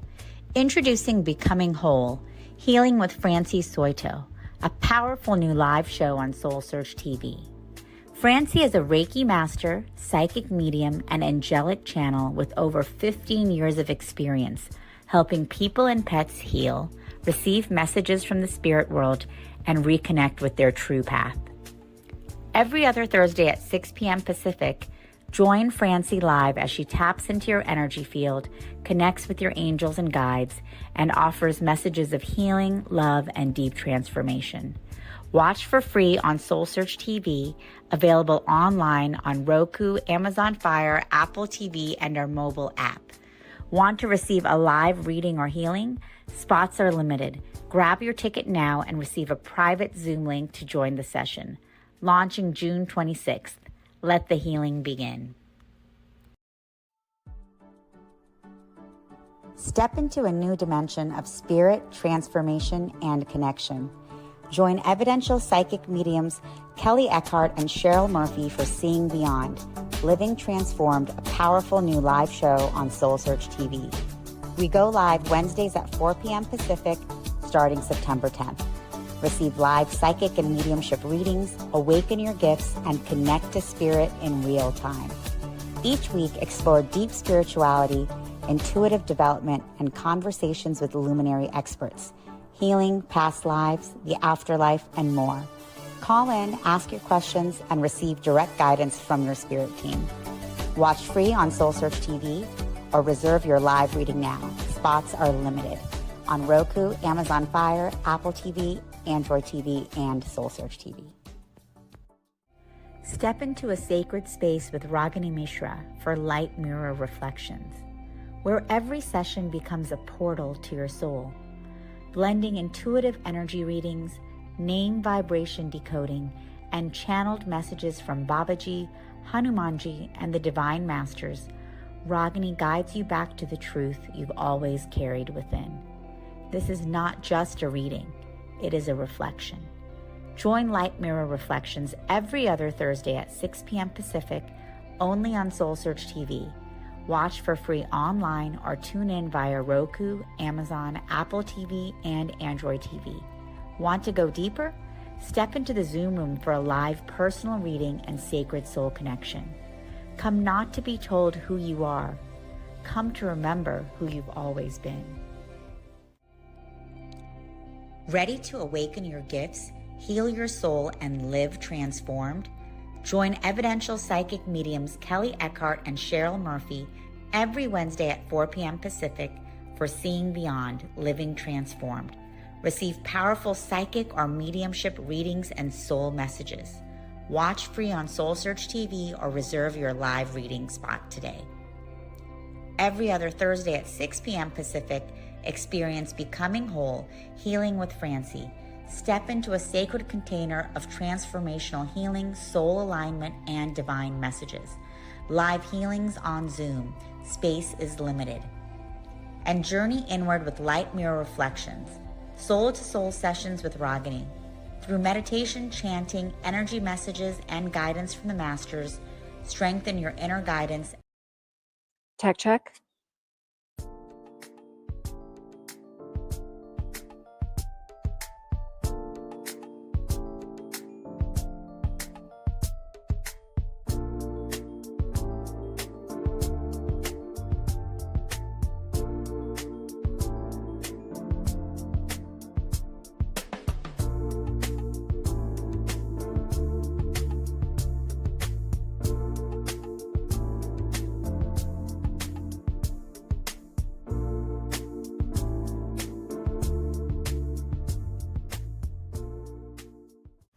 Are you ready to experience real healing, body, mind, and soul? Introducing Becoming Whole, Healing with Francie Soito, a powerful new live show on SoulSearch TV. Francie is a Reiki master, psychic medium, and angelic channel with over 15 years of experience helping people and pets heal, receive messages from the spirit world, and reconnect with their true path.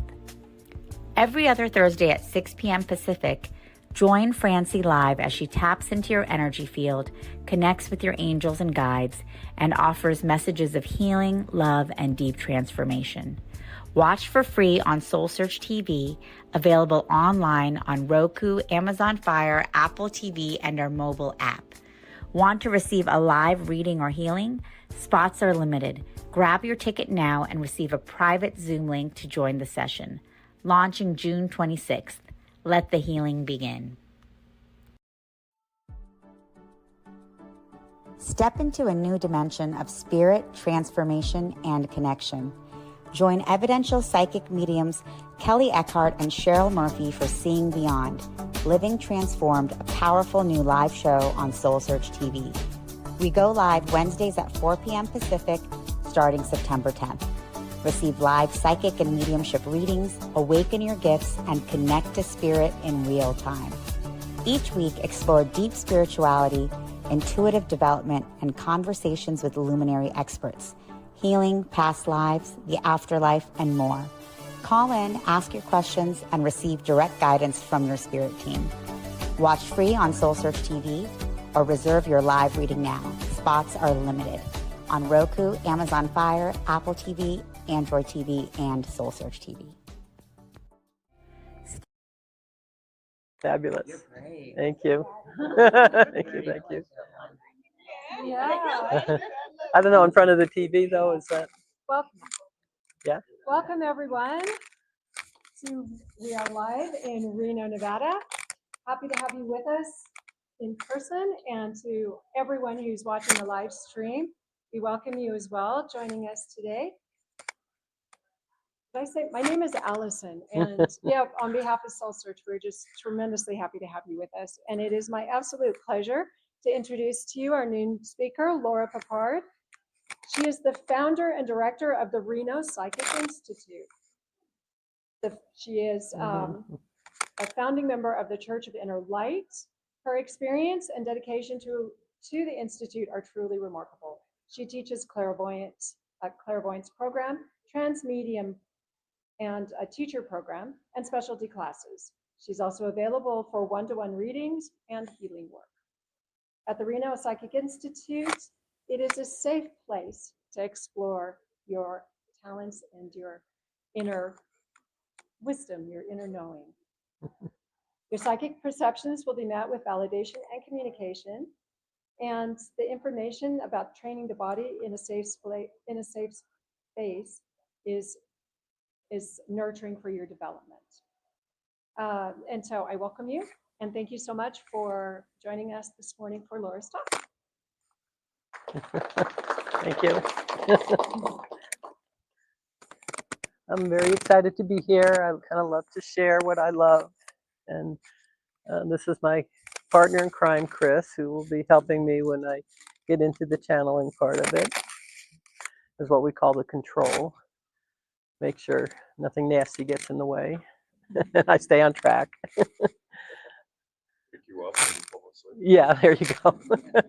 Once I get out of my body, you know, then my body just like, okay, I've had enough.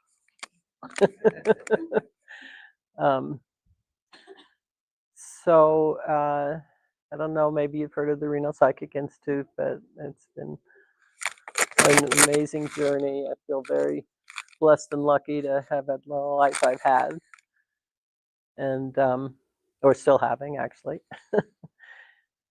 And I've learned so much over the years. I got to do this all as a full-time job instead of a weekend lark, you know. And, when you do something a lot, you get kind of good at it. So today, I'm going to talk about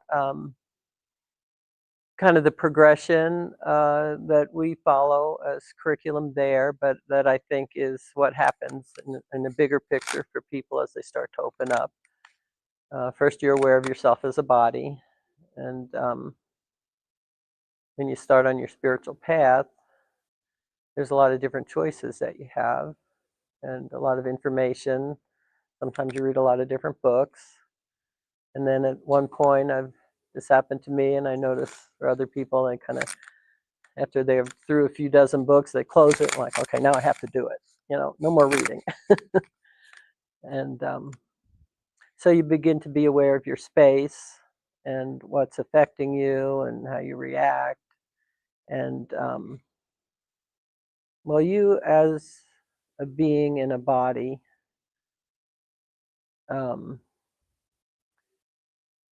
you as a physical being are in one place at one time, like you're here now at 12 o'clock. But as a spirit, you can be in a lot of different places. You kind of subdivide and put a little of your attention here, a little attention there. Your different chakras in your body, you know, you kind of make a few of them home and operate out of those energy centers. And then you start realizing maybe you're more than a body. And how does that, you as a spiritual being, operate the body? What are you doing with this body? How does it work? So when you meditate, first of all, is a time that you collect up all your energy that you've left it in different places and be present in your body, because then as you grow and learn, more of you participates in that. And the center of your head is a really absolutely fantastic, magical place. That's your clairvoyant center. And so you learn to bring your attention to the center of your head instead of having it float around in your other chakras or out solving problems for everyone else, because you're probably all healers or you wouldn't be here. And healers tend to give their energy away without a little return sometimes. Anyway, so if you're operating out of your first chakra at the base of your spine, that's survival, right? And that's a louder energy than the finer energies up in the upper chakras. So it kind of drowns out your spiritual self. So you got to get your survival thing figured out. And then the second chakra is technically how you react. So that's your emotional center and your female or male space. And that's a very seductive place to be, because you can never solve anything in that center. You just have to get out of it. It's kind of a lot of competition energy there. And your third chakra is in your solar plexus, where you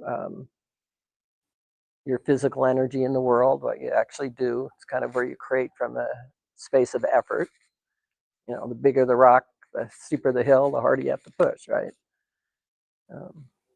Then your heart chakra, it's kind of the middleman, you know, kind of trying to figure out the body stuff and then the upper chakra stuff. And it's all about affinity, your ability to have affinity for what you want and attract that to you. A lot of judgment gets thrown in that space sometimes, how you're supposed to be in order to be loved. Kind of, you know, give a nod to your self-affinity is a really powerful energy. And truth, really, because it's you and your body, you better like each other. And then your throat chakra, that's the communication center. And we use it for a lot of different purposes, but it's really about speaking your truth is the bottom line on that. And that doesn't have to be a nasty event. You can do it with a sense of humor and get your point across pretty good a lot of times. And then you get to the sixth chakra, right? And the center of your head. And that's the only place, the only chakra in your body that you can be neutral. So it's a great place to have discernment and to see your truth as to what's really going on, instead of kind of all the lies that float around, right? And it's been recognized since ancient times. Anytime in any ancient literature that they talk about pine cones, they're talking about the pineal gland. Of course, in modern medical history or literature, they think it's a dead organ like your appendix, which I find kind of entertaining.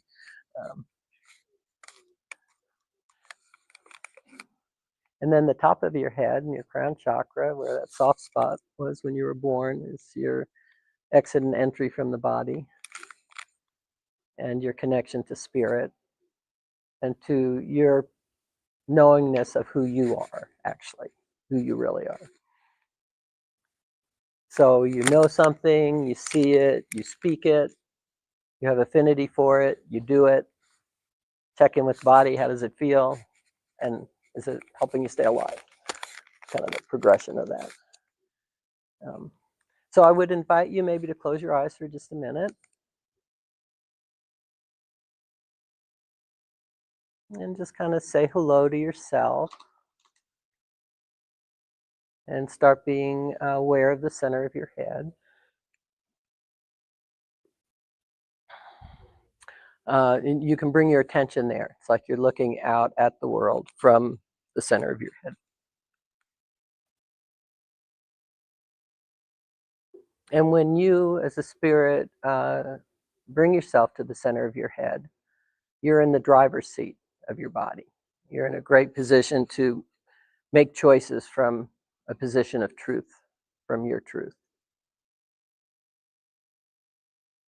And we're all born with an ability of clairvoyance. That's part of our makeup. But it gets kind of programmed out of us on a social level. People that are living behind a wall of lies are quite terrified of the truth. So it's your truth. You get to choose what to do with it. And kind of recognize when there's someone that can have it. They talk about it in the Bible. Don't throw your pearls before swine. That's what they're talking about there.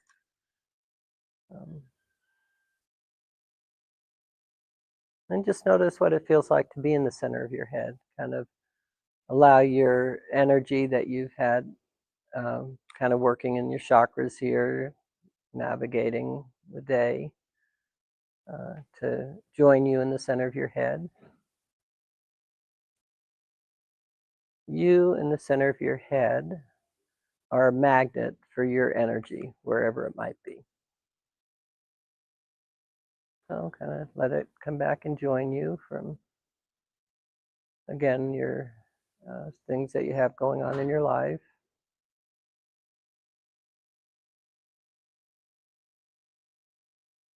And the thing also about the center of your head is it's a no effort creation space. So the body creates an effort, the spirit creates a no effort. And how do you do that? You create a picture, a mental image picture.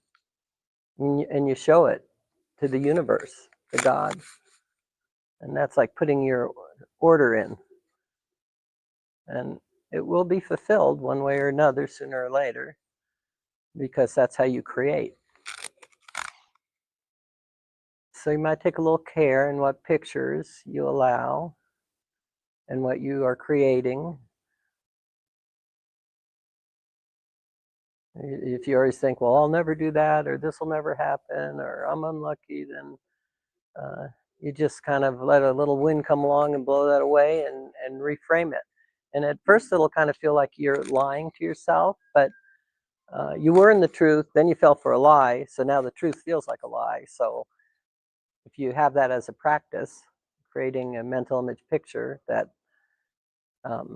is appealing to you, that you would like, it starts to become your reality. And why don't you just try that now? Just maybe think of something in your life that you have somewhat of a picture of that you would like to change.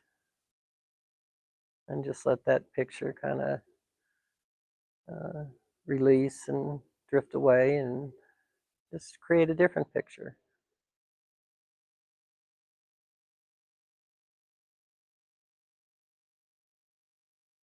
And just offer it up. Let it show it to the divinity, to creation, to God. Hand it off. Because you're a partnership with creation. Okay? And your part is to create the picture. And the more the picture is in affinity with the supreme energy, the more you have a partner in that creation.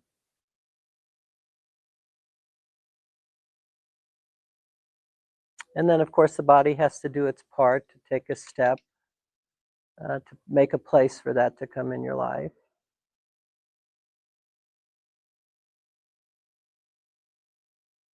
But basically, spirit also does its part. And that's where you allow it to materialize in a no effort way. Okay? We all know when things happen synchronistically or unexpectedly, it arrives at your doorstep. Well, at some point you created that. Okay. So go ahead and finish that up as you will and open your eyes. And so I'm just kind of warming up to the transmedium level because it's really important that you get your certainty with your clairvoyant space before you start working with spirits and beings, because you need to know who you are. Otherwise, you can run into problems. And when you're in that clairvoyant space, you really get to make friends with your body and see what kind of energy came in that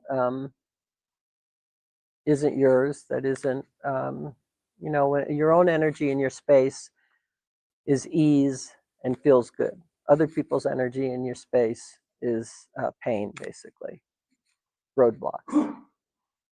So when you're working from your clairvoyant space and bringing your attention to the center of your head, you can be aware of your body. I mean, even now, as you got more in the center of your head, maybe the pain that you had in the body became a little louder because you were there to experience it. Now you can do something about it. When you're out of your body, you kind of have your attention in a different place.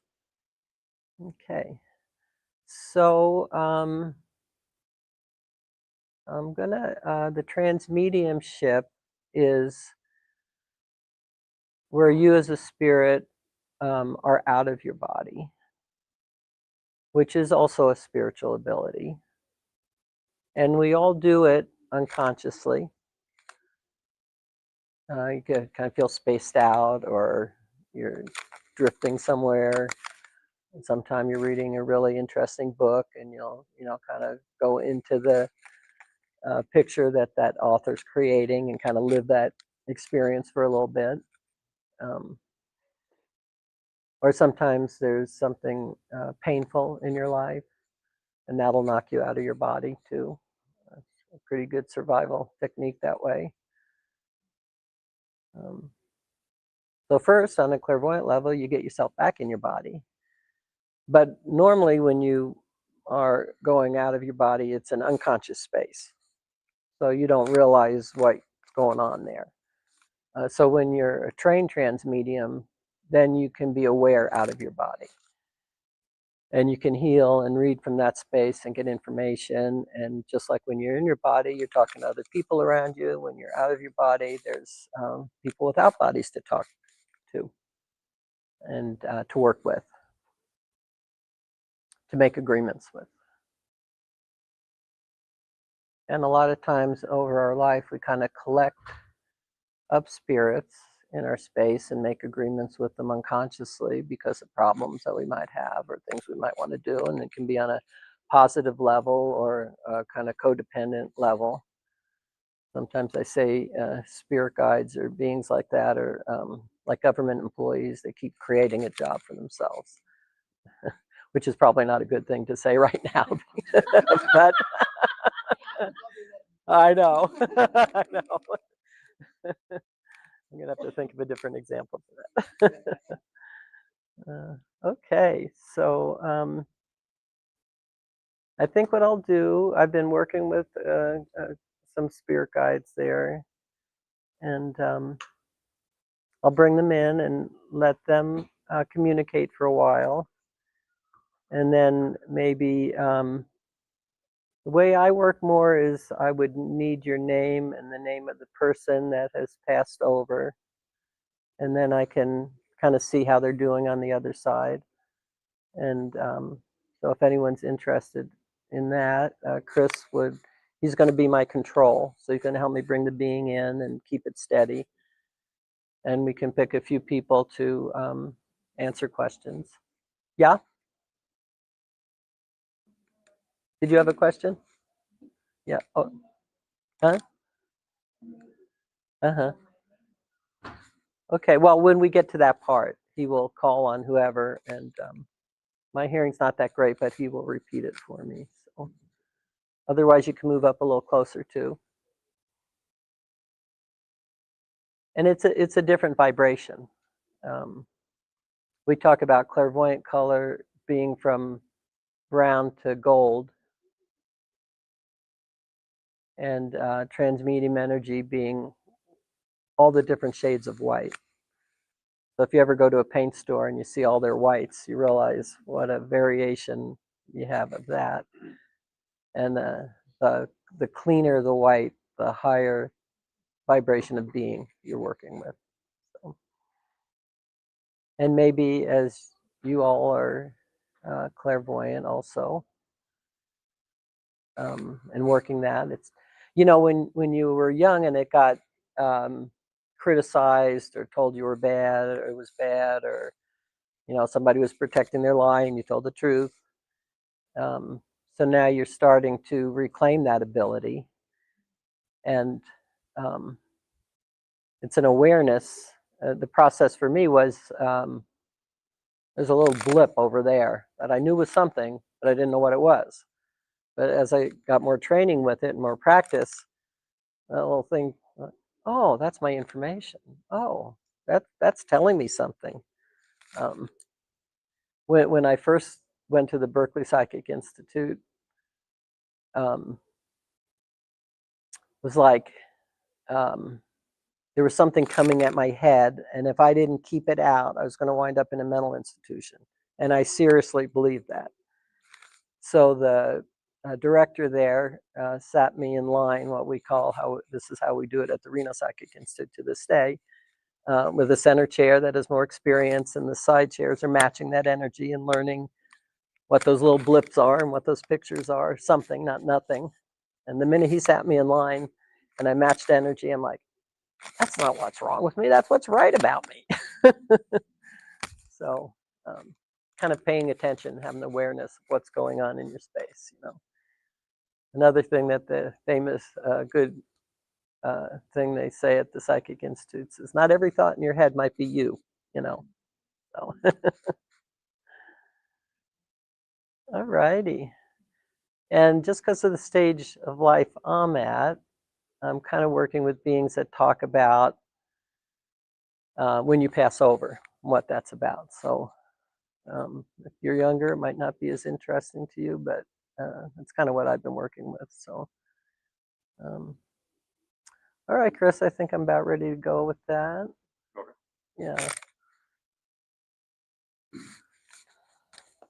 Okay. So hi, my name's Chris. I'm going to be the control for this. Like she says, usually when we do transmedium work, we try and keep it very grounded, very under control. That way you don't sit down and pop up and have something else pop in and walk out with your body. So, Laura, do you want them to kind of feel you before you go in and out? So, Yeah, sure. So why don't you all go ahead and take your hands. Little interactive thing here. Go ahead and rub your hands together really fast. Make them smoke. And if you take a look at the center of your palms there, you've got your hand chakras right in the center of your hands there. And hand chakras are really neat. They're something you can use to feel energy. So why don't you go ahead and kind of just point your hands around the room. Just kind of notice what this place feels like today. We notice kind of like, what's the ground feel like? You can feel kind of like that heavy, steady energy the earth has.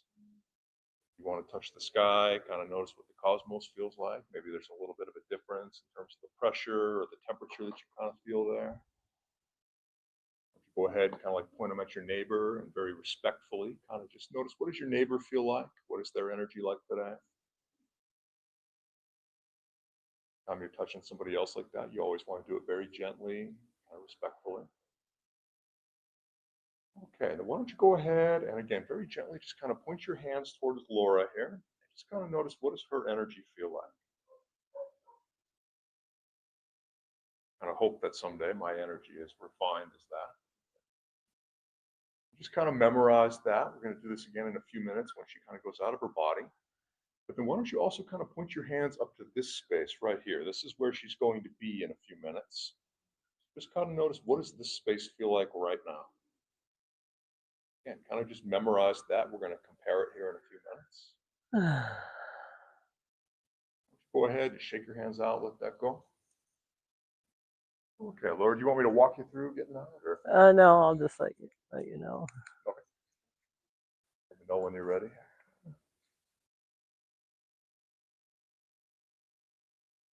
Right now, what she's doing is she's kind of going through the process of kind of bringing her space in, kind of setting everything for when she goes out.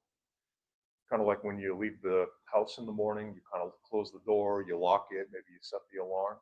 That way nobody else can kind of just walk in there while you're at work. She's kind of doing that as a spirit right now. She's kind of just finding her own space. That way when she steps out, nothing else can really pop in there. Okay, I'm ready.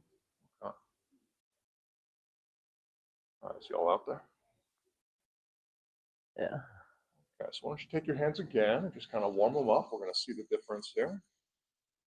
Maybe just kind of start with the room. Notice, what does the room feel like? And maybe the room's a little different now that she's kind of out of body here. Why don't you very gently just kind of, again, kind of point your hands at Laura's body and just kind of notice, how does that feel compared to how it felt a few minutes ago? You notice there's a little difference there. Maybe she's a little harder to find. Why don't you go ahead and gently just kind of point your hands up to this place up here and just notice, what is the difference that you can feel with this space now that she's kind of hanging out up there? Anybody notice a difference, different level of pressure or intensity there? Kind of very neat kind of duality to kind of notice there. So cool. Why don't you go ahead and just kind of wave that off? It's always kind of just a fun thing to feel. Okay, Laura, do you have a being that you're kind of talking with up there? I do. It's kind of a blue-green. Blue-green? Yeah, kind of a deeper. Yeah. I'm going to make my hands available with that blue-green color. I'm just going to bring this being down. Laura, are you ready to bring this in? I am. Okay. I'm going to bring it down and set it, kind of set it on the top of your crown here. And we'll go ahead and plug in right now. Hello. Hello. What is your name? Maria. Maria. Nice to meet you, Maria. Are you a healer? I am. Are you familiar with our contracts and agreements here at RPI for our Transmedium Healing Guides? I've been clued in on that. Okay. Just want to check you're in agreement with those, yes? Is that a yes? Yes. Yes, okay, thank you. Anytime we work with spirit guides, we always do it in a manner where it's very controlled. We like to set up agreements with them just to kind of make sure everybody's on the same page. They kind of have certain abilities they're allowed to access and others they're not allowed to so much, like they're not allowed to access your feet and kind of walk you off. So, okay, Maria, well, the stage is kind of yours. Do you want to talk a little bit about why you're here and what you're going to be doing today? Yes, would like to just say hello to everyone and the energy in the room and all of you as spirit, and kind of validate that space for you. Say hello to it. It is real. It is actually who you are. And you're having a fabulous adventure creating in this physical space and in your body is a magnificent machine, one of the premier models in the universe. So you really have to start to give yourself some credit for creating a body. And now the next step is learning to use it. And being aware of you as spirit and you as a body. And spirit is a whole different game. and in your body. It's a no time, no space adventure. It's an endless adventure. So one thing that as humans you get caught up in is this concept of perfection. And that's, if you really look at it, a static energy. And spirit is always creating and becoming. So that's what, when I say an endless journey, what's your next step is the thing to ask yourself. What's your own personal next step? And that has nothing to do with, or very little to do with other people's expectations of you. And sometimes it fits into what is kind of more generally accepted, and sometimes it doesn't. So the biggest thing is the first commandment is to know thyself. Okay? And spirit is a vibration, and vibrations take endless form. So that person that you are, that person next to you, that person that you have relationship with, they have a right to their own destiny, their own creation, their own choices, just like you do. And if you just take a look for a minute at who wants you to be something, and who do you want someone else to be, and is that allowing them their autonomy, their own uniqueness? And this is when you put your energy in someone else's space, or they put their energy in your space, that's controlling those choices, influencing them, affecting them. And you might consider not doing that. It's not the way that you get what you want. And you might notice where it's being done to you. And that's usually a space of some kind of discomfort. And it's your space. And you're senior in it. Unless you let someone convince you you're not. So you just don't allow that energy. Whatever visualization works for you, you move it out of your space. It's not you.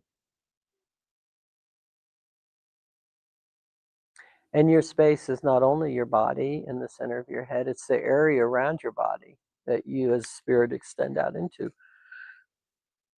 And you're responsible for that space also.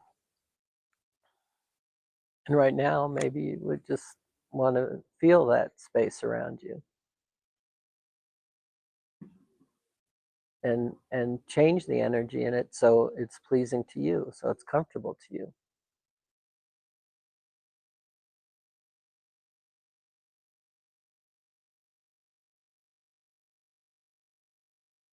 And a really important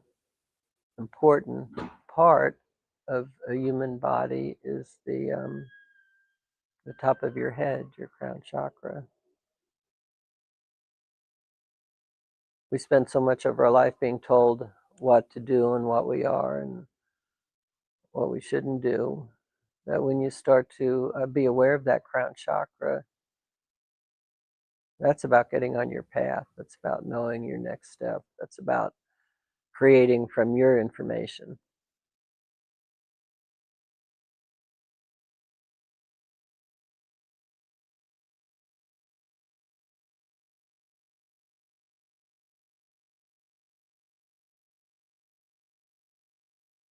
I'm going to interrupt really quick there. Does anybody notice as Laura is channeling this being Maria, her voice has changed just a little bit? It's like it's mostly still the same, but you can hear there's a slightly different cadence there as this being is talking to her rather than kind of her own natural voice coming through. Maria, are you still doing okay there? Yes, as I'm starting to look around the room at the different beings and spirit guides and those who have passed over that want to be said hello to. Kind of getting that hello. And let's see. So the pathway in a body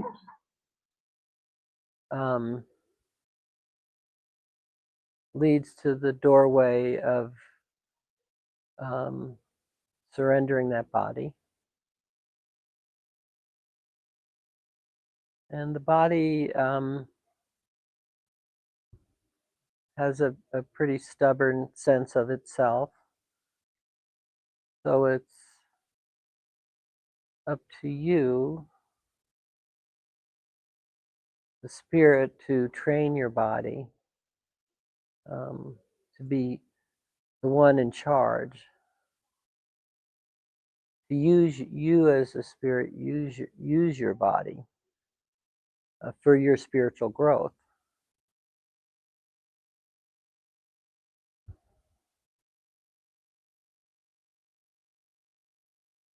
And bodies are kind of like pets that haven't been trained, or wild, crazy children. It's your job to have awareness of it and start to use its abilities, but for your good and for the good of all.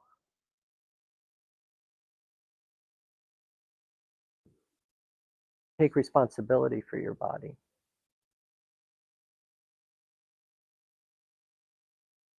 You, the spirit, and as you're operating from your third eye, appropriately called, you're like you're the head boss, and you give the directions. The body's a magnificent machine, but it carries out those instructions. It's not your repository of wisdom. Is you, the spirit, manifesting through your awareness in the center of your head, using that spiritual space there that connected to your pineal gland. And is your body in agreement to executing your commands as a spirit? Or is it that spoiled brat that wants to get its own way and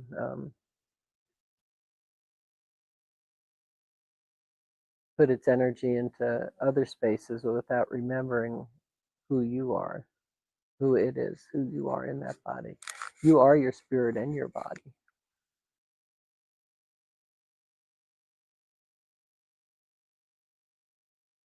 So your whole life as you live it is a preparation for your transition.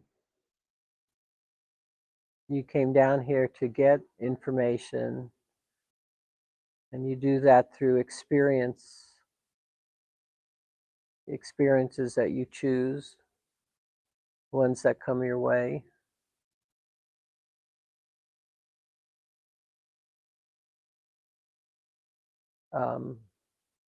We have judgments about our experiences as a body. Maybe it feels good or doesn't feel good, or gets what it wants or doesn't get what it wants. But there is value in every genre of experience. And sometimes the one that you resist or appear unpleasant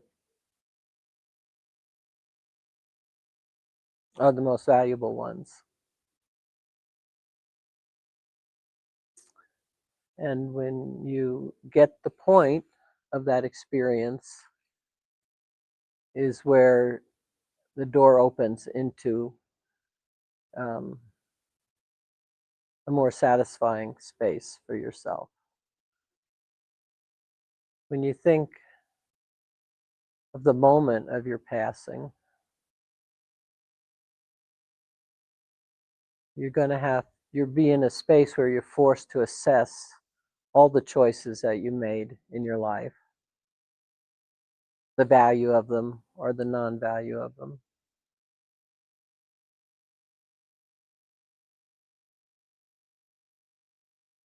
The things that your body puts value in might not be the ones that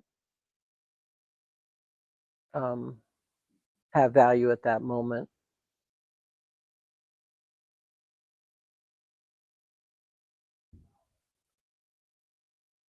Sometimes it's the simplest things, the simplest choice or awareness in a moment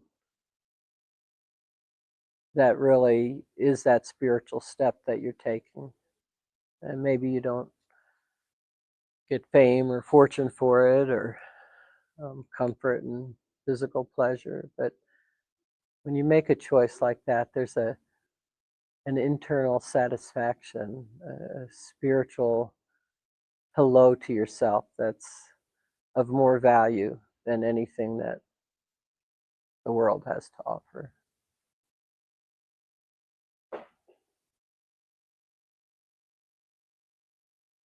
How able are you to say hello to each other, spirit to spirit, and recognize who those people that are important to you, or maybe a stranger walking down the street, and see them for who they really are? That's such a powerful validation for a person, whether they're aware of it or not. And for you.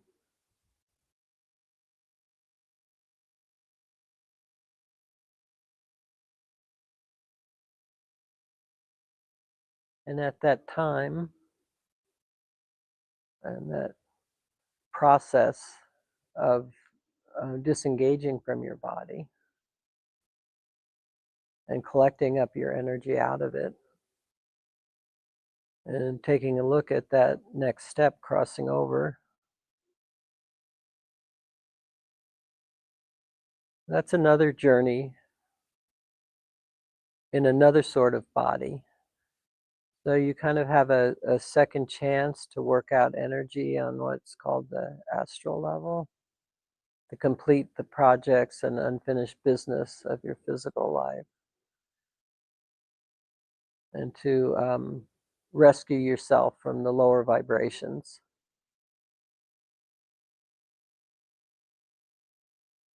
In some sense, an awareness of every effect that you've had, you get to recognize and experience for yourself as spirit. It's a transition of releasing that from your space. And so I would suggest being in a space of gentleness with and awareness with each other.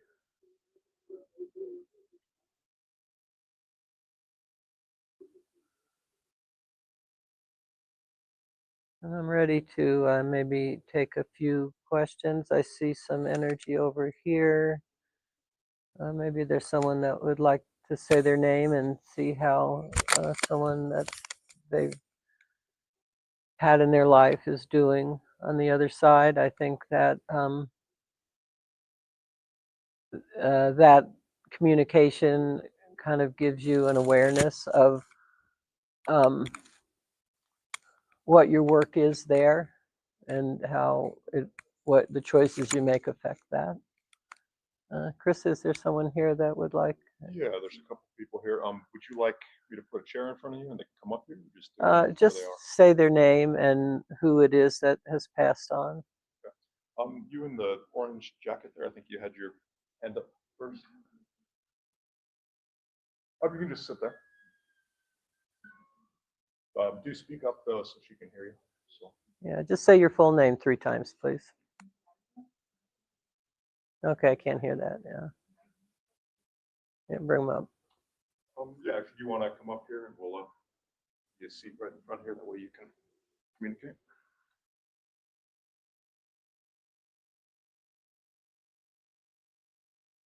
Okay, so if you just want to say your full name 3 times, that way she can kind of find you there. Natalia Naidenova Dineva. Natalia Naidenova Dineva. Natalia Naidenova Dineva. And who would you like me to say hello to for you? Buriana.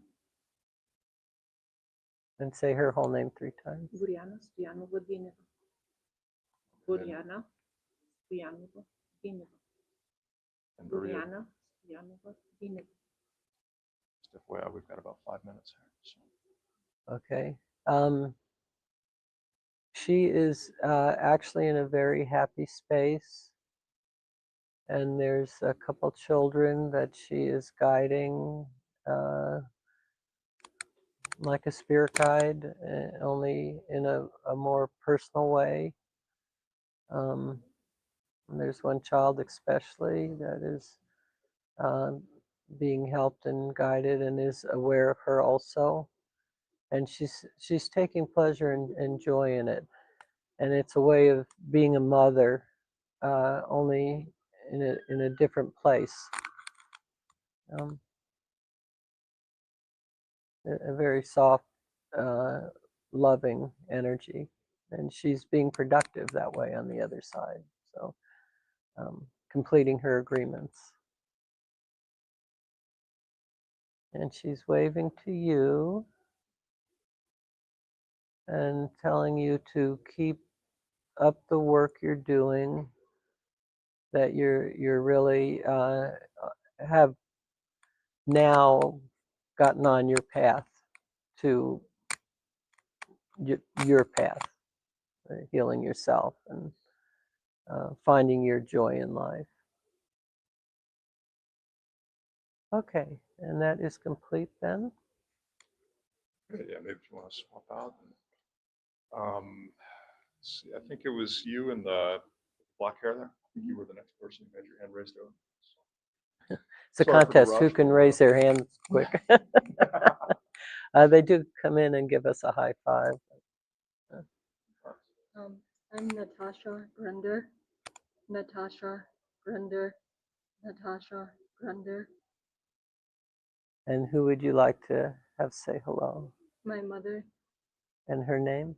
Is Carol Grunder. I see her is, she has some worry. Some worry about kind of things that she left behind. And it's not being helpful to you or to her because it gives you a sense of kind of dread or apprehension. And so I'm going to kind of say hello to her. And the interesting thing is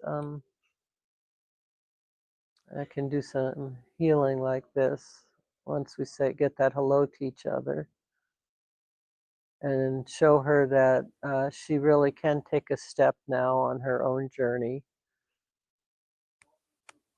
And I see a boat arriving, kind of symbolic on an energy level, but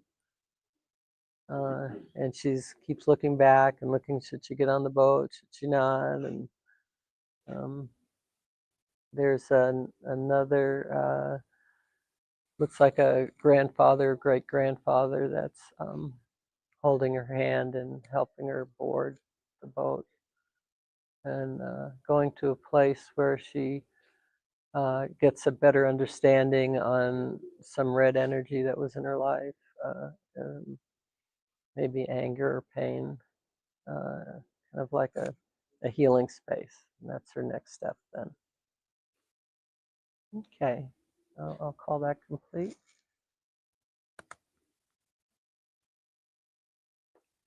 Thank you. Thank you. Mhm. You're good to go.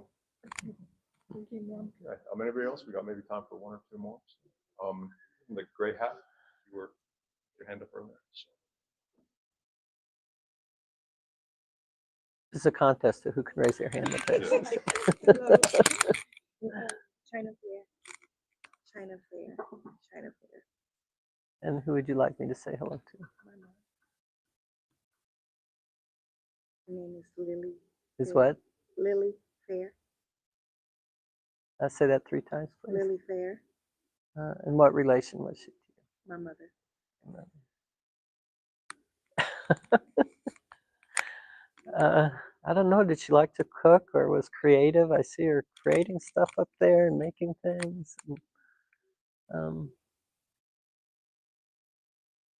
And quite, she appears happy. And like I say, she's busy doing the things that she loved here, only the spiritual version of them. And she's saying hello to you. Do you have a child, huh? I have 2 sons. Huh? I have 2 sons. Boy? 2 boys. 2 boys. Okay, so she's she's pointing out one of them that she has a strong agreement with, and kind of giving you some instructions psychically. Not so much TV. And to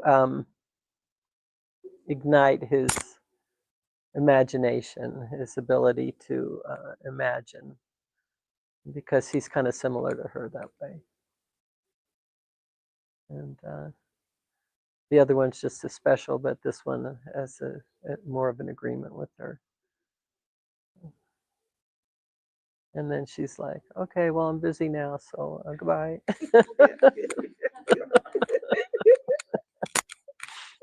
Okay. That's complete. Yeah. Yeah, we got time for maybe one more here.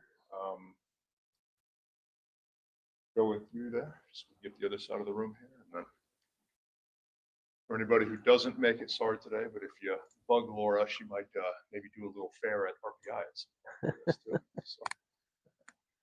Okay, do you want to say your full name, please? Candace Danielle Ingram. Candace Danielle Ingram. Candace Danielle Ingram. And who would you like me to say hello to? My husband, Lee Matthews.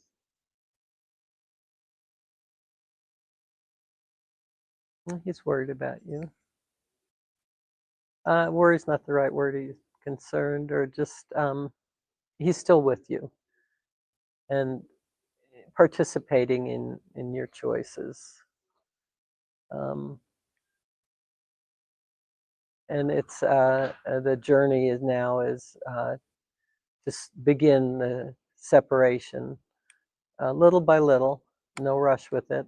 It happens at its own pace as you both take, kind of create in you have your attention and create other things in your life. And he's he's more directly going to source. I see him is he a spiritually beautiful person? Anyway, it's not. I don't see him stuck in any pain or, when you don't resolve things in your life, you keep playing them out on the other side till you get it straight. And he doesn't seem to be in that process. He seems to have either completed or was pretty clean when he left. And I just see him ascending to a higher vibration of information and love and connection. And he's also saying that he'll see you next time around. So, okay, that's complete. Thank you. Okay, so Maria, just kind of in the interest of time here, I think we're probably going to have to call that good for healings. Is there anything Okay. else you wanted to communicate really quickly before we have to move on No, here? I think we'll, I'll do that in the body. In the body? Yeah. Cool. Well, Maria, do you want to give the body you're in a healing or work any karma with anybody here in the room? Or, Yeah, I'll do that karma part. okay, just let me know when you're done. As we've all known each other in other times and places, and this is an opportunity for me to be invited into this body to say hello and work some of that karma. So maybe you feel a little flyby or something. And I want to say hello to this really nice group agreement, and thank you for inviting me. You're more than welcome. You're always invited to come back sometime if you'd like to be in this space again. Okay, are you all ready to go here? I am. Okay. Maria, thank you for coming in. I'm going to go ahead and make my hands available here. Why don't you go ahead and just disconnect. And I'll lift you right out the top of the head here.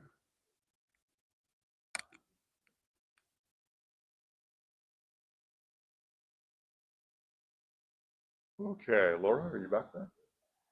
Almost. Almost. Do I have to open my eyes? No worries. Take a moment. I can help you if you need. Yeah, just a little grounding. Touch your shoulders. Okay, hello. There you go. Okay, so does anyone have any questions?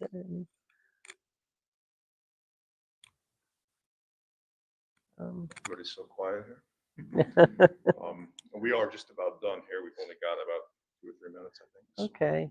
Yeah, I'd invite you to come by the Reno Psychic Institute, renopsychicinstitute.com, and whatever level of classes you'd be interested in, and or readings for me. I love doing the channeling.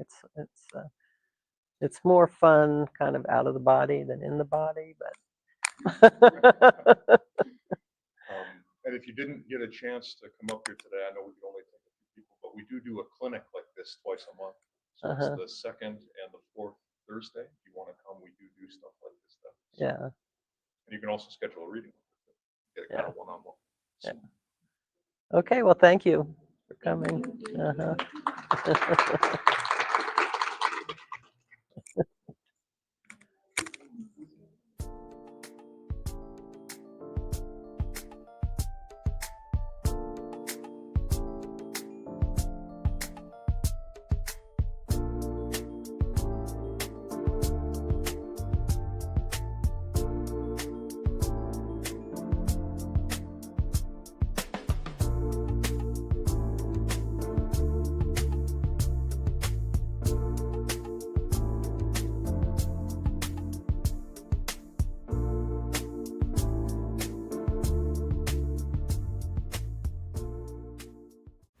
Are you ready to experience real healing, body, mind, and soul? Introducing Becoming Whole, Healing with Francie Soito, a powerful new live show on SoulSearch TV. Francie is a Reiki master, psychic medium, and angelic channel with over 15 years of experience helping people and pets heal, receive messages from the spirit world, and reconnect with their true path. Every other Thursday at 6 p.m. Pacific, join Francie live as she taps into your energy field, connects with your angels and guides, and offers messages of healing, love, and deep transformation. Watch for free on SoulSearch TV, available online on Roku, Amazon Fire, Apple TV, and our mobile app. Want to receive a live reading or healing? Spots are limited. Grab your ticket now and receive a private Zoom link to join the session. Launching June 26th. Let the healing begin. Step into a new dimension of spirit, transformation, and connection.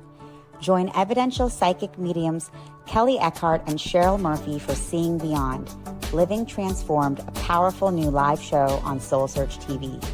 We go live Wednesdays at 4 p.m. Pacific, starting September 10th. Receive live psychic and mediumship readings, awaken your gifts, and connect to spirit in real time. Each week, explore deep spirituality, intuitive development, and conversations with luminary experts, healing, past lives, the afterlife, and more. Call in, ask your questions, and receive direct guidance from your spirit team. Watch free on SoulSearch TV or reserve your live reading now. Spots are limited on Roku, Amazon Fire, Apple TV, Android TV, and SoulSearch TV. Step into a sacred space with Ragini Mishra for light mirror reflections, where every session becomes a portal to your soul, blending intuitive energy readings, name vibration decoding, and channeled messages from Babaji, Hanumanji, and the Divine Masters. Ragini guides you back to the truth you've always carried within. This is not just a reading, it is a reflection. Join Light Mirror Reflections every other Thursday at 6 p.m. Pacific, only on SoulSearch TV. Watch for free online or tune in via Roku, Amazon, Apple TV, and Android TV. Want to go deeper? Step into the Zoom room for a live personal reading and sacred soul connection. Come not to be told who you are. Come to remember who you've always been. Ready to awaken your gifts, heal your soul, and live transformed? Join evidential psychic mediums Kelly Eckhart and Cheryl Murphy every Wednesday at 4 p.m. Pacific for Seeing Beyond, Living Transformed. Receive powerful psychic or mediumship readings and soul messages. Watch free on SoulSearch TV or reserve your live reading spot today. Every other Thursday at 6 p.m. Pacific, experience Becoming Whole, Healing with Francie. Step into a sacred container of transformational healing, soul alignment, and divine messages. Live healings on Zoom. Space is limited. And journey inward with Light Mirror Reflections, soul-to-soul sessions with Ragini. Through meditation, chanting, energy messages, and guidance from the Masters, strengthen your inner guidance and remember who you truly are. Join the Zoom room free or watch on SoulSearch TV. 3 powerful shows, 1 sacred space. Stream online, Roku, Amazon Fire, Apple TV, or our mobile app.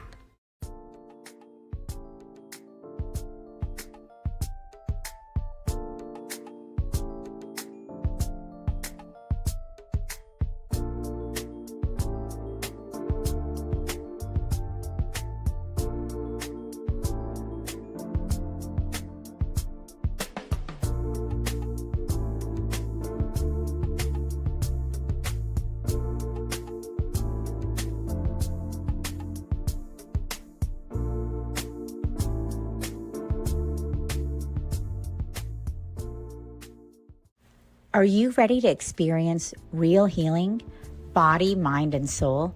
Introducing Becoming Whole, Healing with Francie Soito, a powerful new live show on SoulSearch TV. Francie is a Reiki master, psychic medium, and angelic channel with over 15 years of experience helping people and pets heal, receive messages from the spirit world, and reconnect with their true path. Hi, and welcome. My name is Allison on behalf of SoulSearch. We are so happy to have you with us today here in Reno, Nevada, and to all our online viewers. We are happy to introduce our next speaker, Dennis Shimasaka. And a little bit about Dennis. He blesses and empowers his clients utilizing his skills as a Tao soul healer, while taking them on the ultimate Tao meditation journey through an advanced yet simple breathing in and out technology, utilizing a high frequency Tao light wall to transform low frequency energy.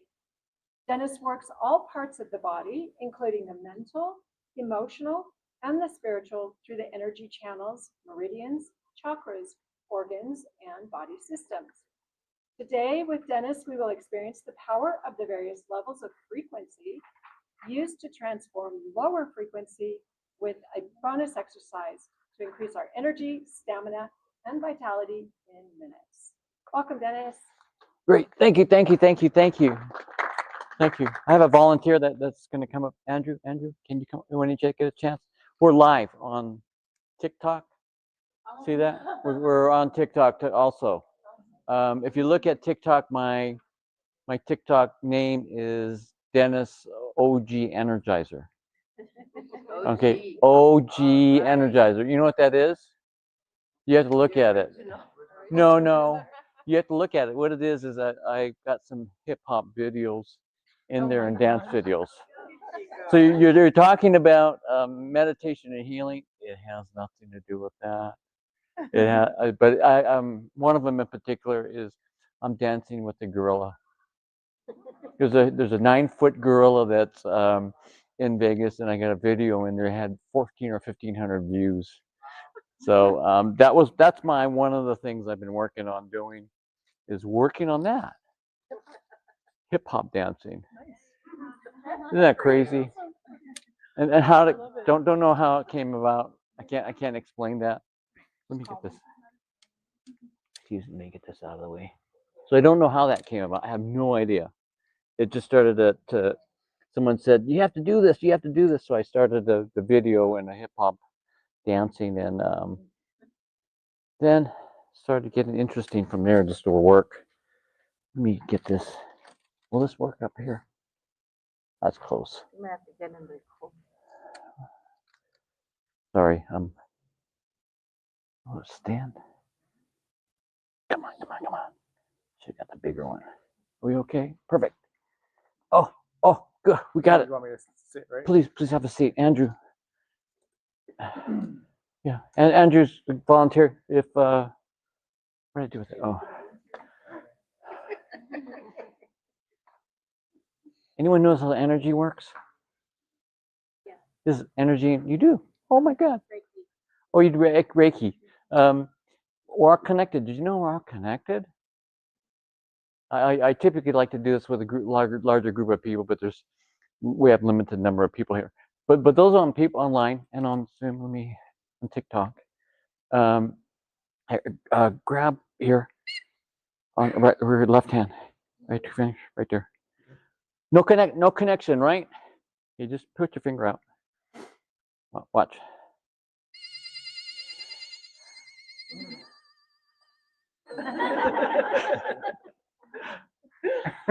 Okay, he's adding some electrical vibration. But understand is everything and everyone has a vibration. In this class here, we're going to talk about definition of vibration and frequency. Maybe you can move. Which way is it? Which way is better? Maybe. Yeah, you can stay there. Vibration and frequency. I'm going to use energy also. Energy is interchangeable in this class and an event, more importantly, because energy and vibration, everyone doesn't know. They don't know what it is. Meditation, we don't know what it is, do we? How many people meditate? Why do you meditate? To get intuitive downloads, connect to my higher self, Okay. and just to be peaceful. Okay. Anything else? Down. Take a break from the noise. Take a break from the noise. What are the benefits you receive from doing meditation? And there's different practices of medication, medication. Are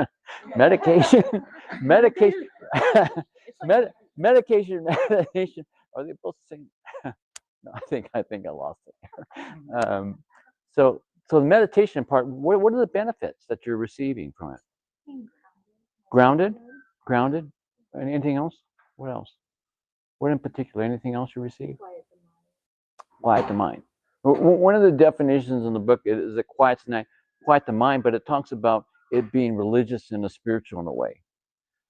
Understand there's different aspects of meditation, but also in this practice, we're going to do a meditation, unconventional meditation. I say unconventional because we're going to take you to, the key is really, why? Quieting the mind.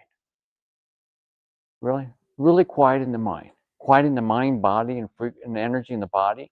And more importantly, why we're doing that is because we have so much noise going on around us.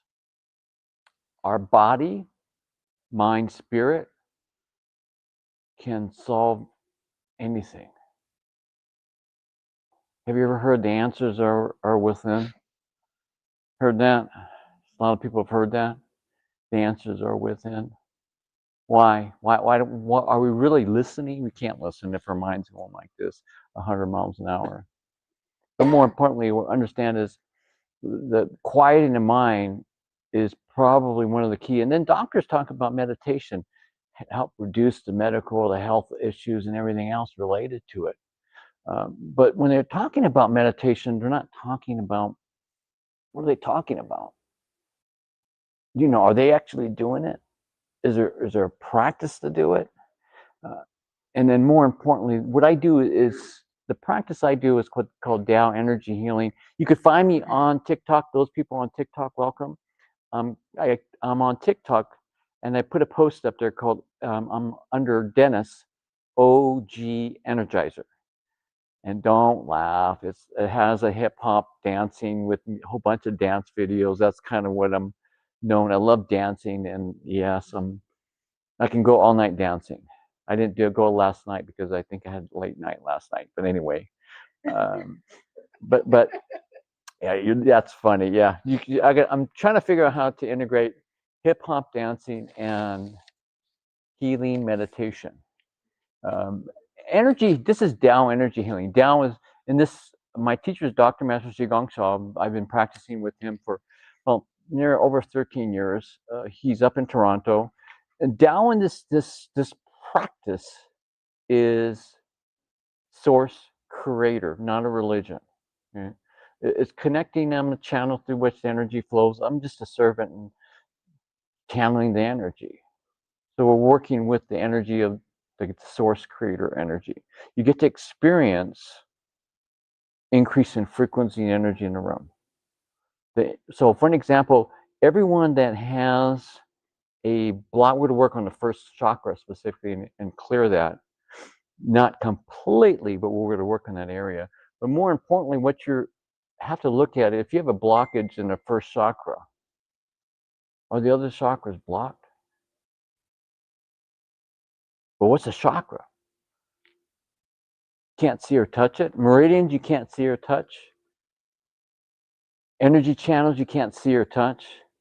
This Tao healing energy, you can't even see and touch. So does it exist? And that's the other aspect. Does it exist? You know, I'm one of those. I come from a finance background, so you have to understand. I've been in banking for over 30 plus years prior to this life here. I've never planned on starting anything close to healing or energy or meditation, and I'm doing this because of the fact it's more importantly is that a lot of people need help, but also one of the few people that are able to do this. We work on specifically clearing the energy channels, the meridians, chakras. There's 100 plus different areas, and then we oxygenate the body. But if your first chakra is blocked, what could happen? There's no statistics of it. There's no medication you can take. The key is clearing it is one thing, then you have to have practices to maintain it. We're in Reno, Nevada. For those people on TikTok, welcome, welcome, welcome. Those people coming in, welcome. I'm doing an event on November 8th. If you'd like to come, I have some information over there on the table. And I have a discount for those people that like to do a 15 or 20-minute session.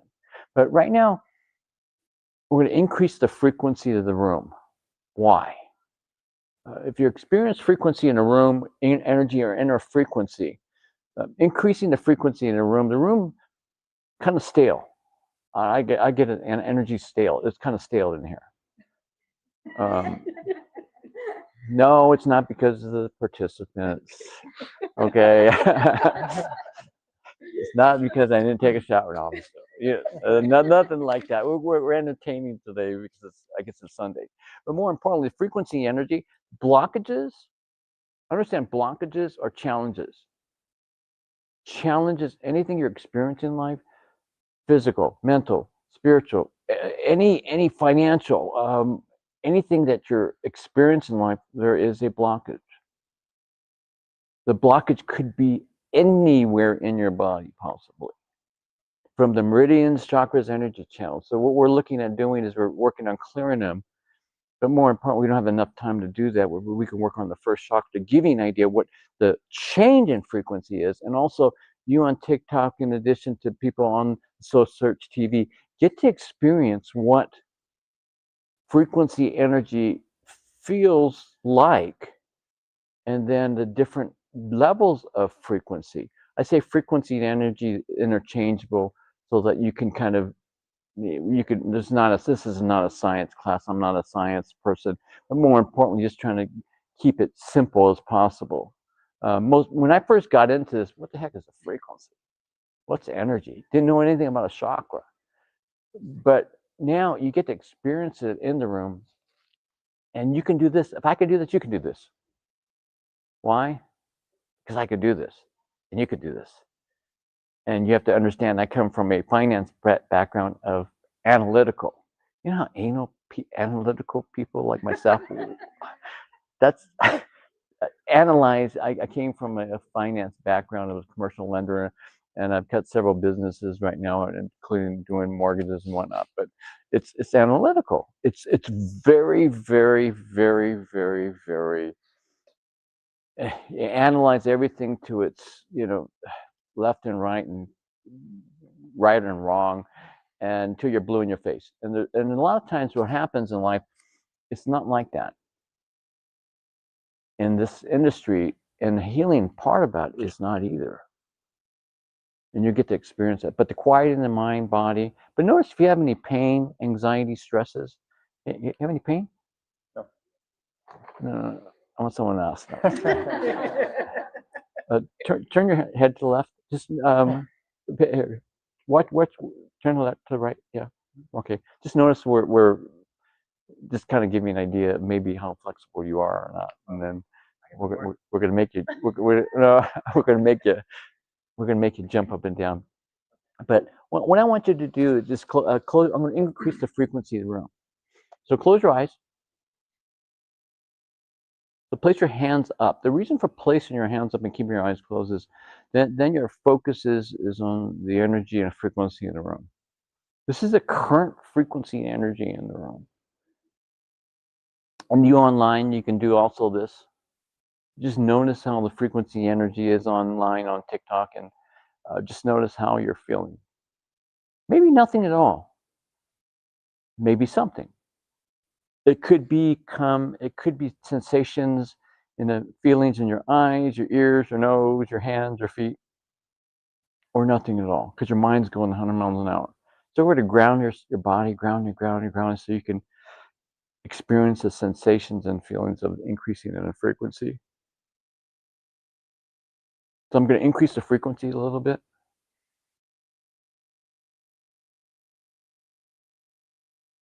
Increasing it again.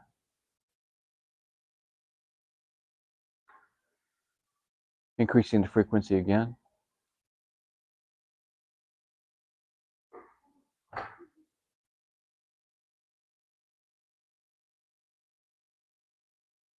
Increasing the frequency again.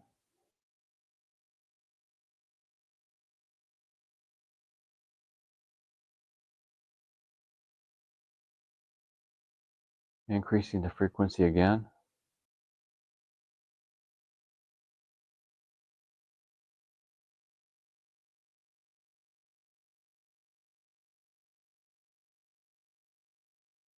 Increasing the frequency again.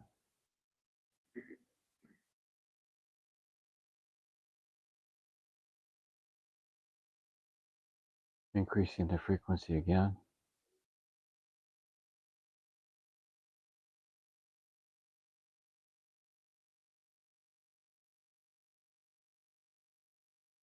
And increase the frequency again. I'm just going to sit here at this frequency right now.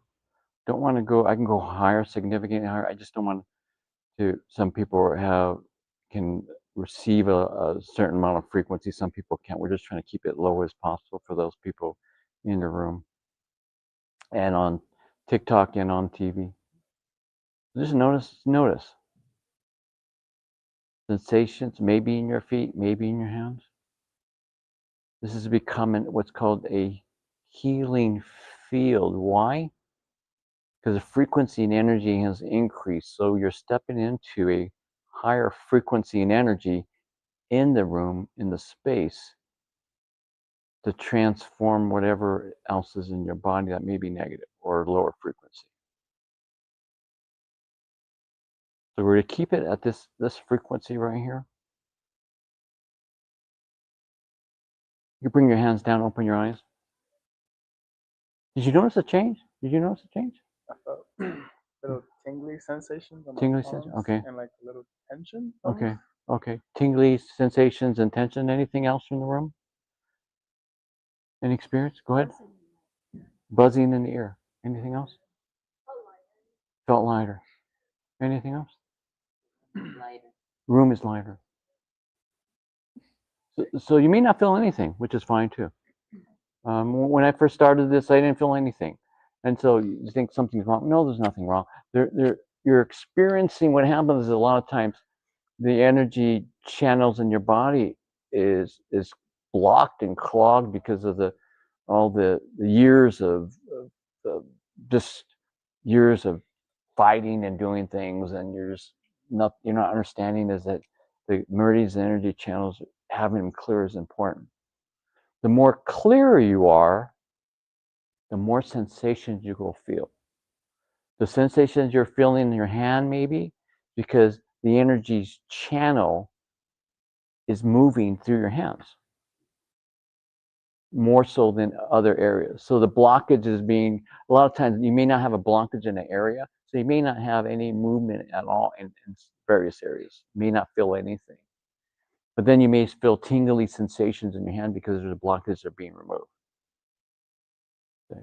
If they weren't blocked, you may not feel anything yourself. But everyone's different. There may be a sensation in their heart, maybe your side. And then as we do this practice, the change in frequency, sometimes there's different parts of your body when we're changing the frequency that has a sensation. Anyone that felt that? Different feeling in different parts of your body as the frequency increase? Yeah, yes. Yeah. So the different area is increasing the different frequency as you're increasing the frequency, and then walking through the room, the frequency in this room is going to be closed off as soon as we finish this practice. So you can walk through the door now, and it's a healing environment. What am I saying? Healing environment. Because whatever your experience, it has a lower frequency. How do you know that? In the workshop that we do, we're working on finding out what are the frequencies of your blockages.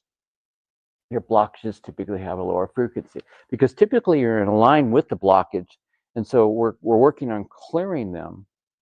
And the only thing you could do is clear them at a higher frequency. This room is a higher frequency. People would say, "Oh, I'd love to stay here." There's one lady one time was sleeping up in the front. It's like snoring after it. So there'll be a lot of people in here. They'll be snoring. So it's okay. We'll wake you up. Oh, can you keep time for me too? Like a 40 time? Is it 45 to, I don't know what, 45 after time? No, keep the time. 12:45. If you can do that, that'd be great. Any questions before we move on? How much time we have? It's 1:45, you mean, right? Yes. What time is it? 122. Oh, okay.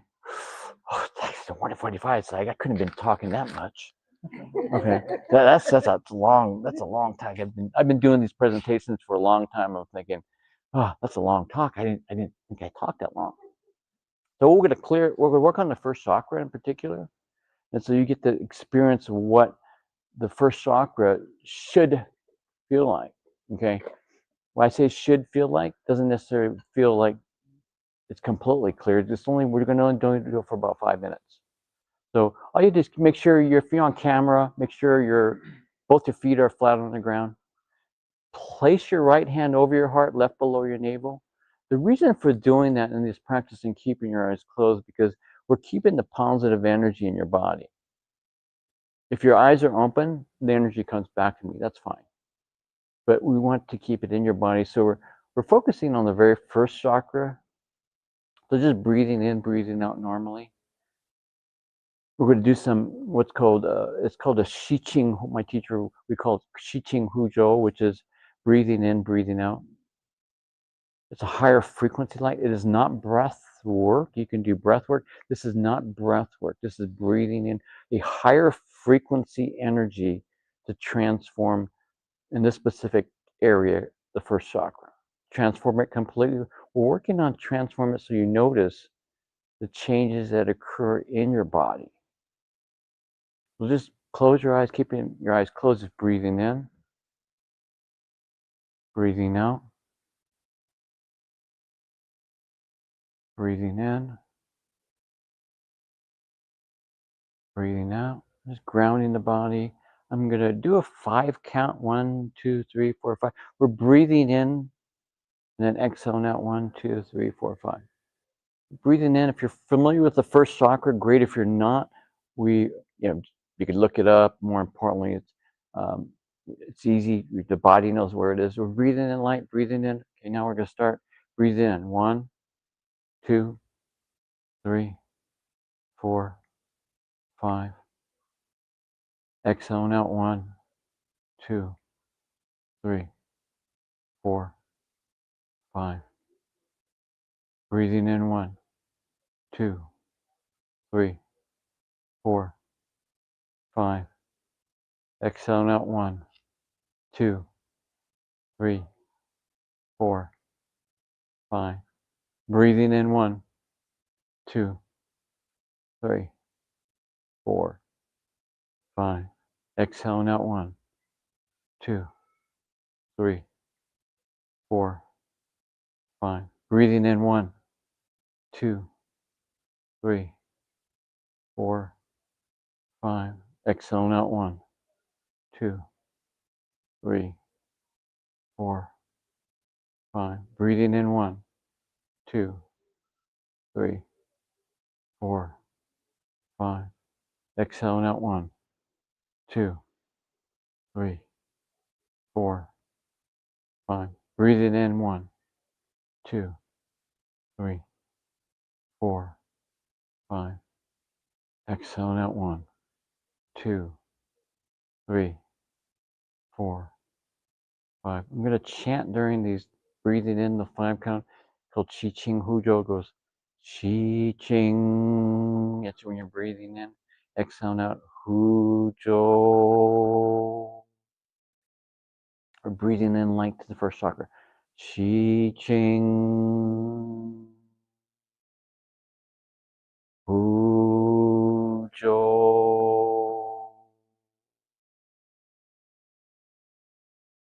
Qi Qing Huzhou.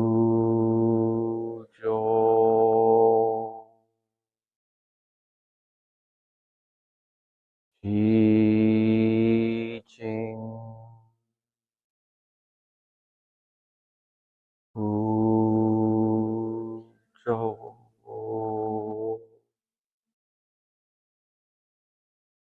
Qi Qing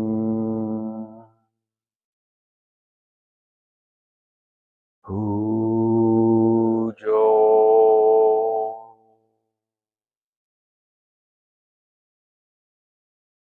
Qi Qing Huzhou.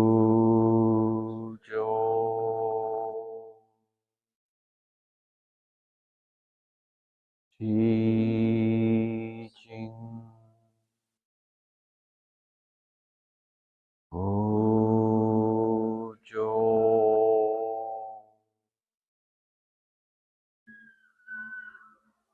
Qi Qing Huzhou.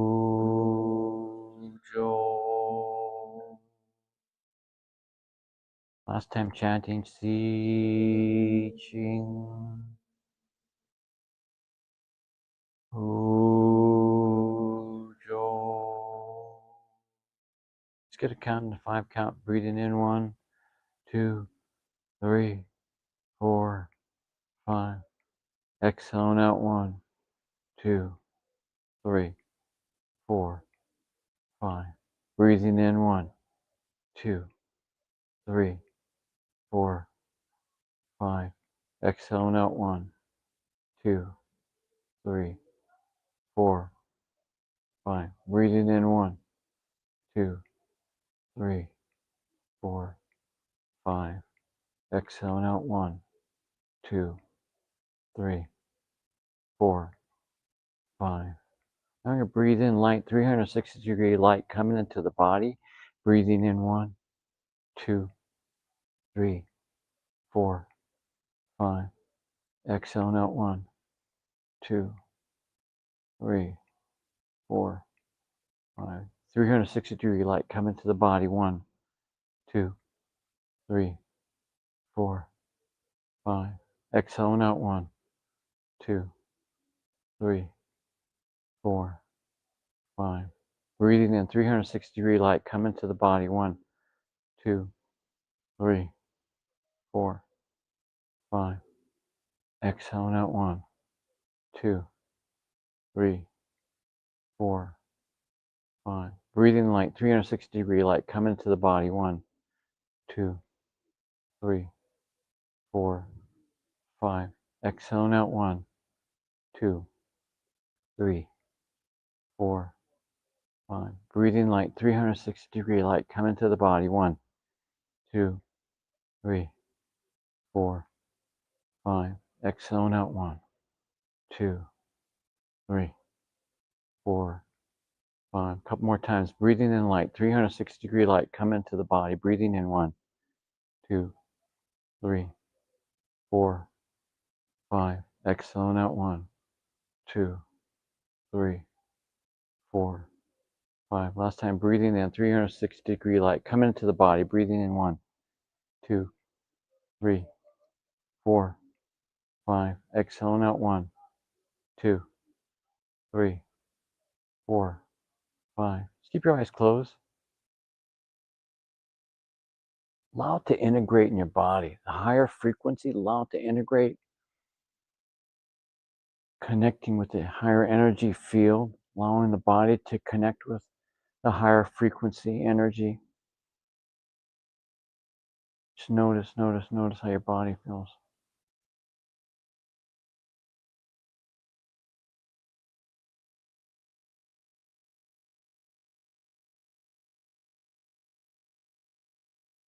Take a deep breath in. Let it out. Take another deep breath in. Let it out. Last time, take a deep breath in. Let it out. Anytime, open your eyes.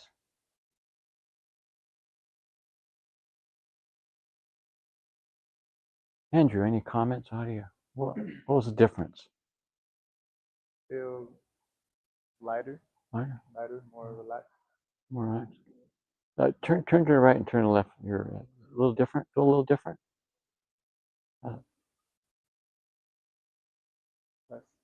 Less tension, maybe? Less tension. Yeah. Any comments or in the audience? What you experienced? How do you feel?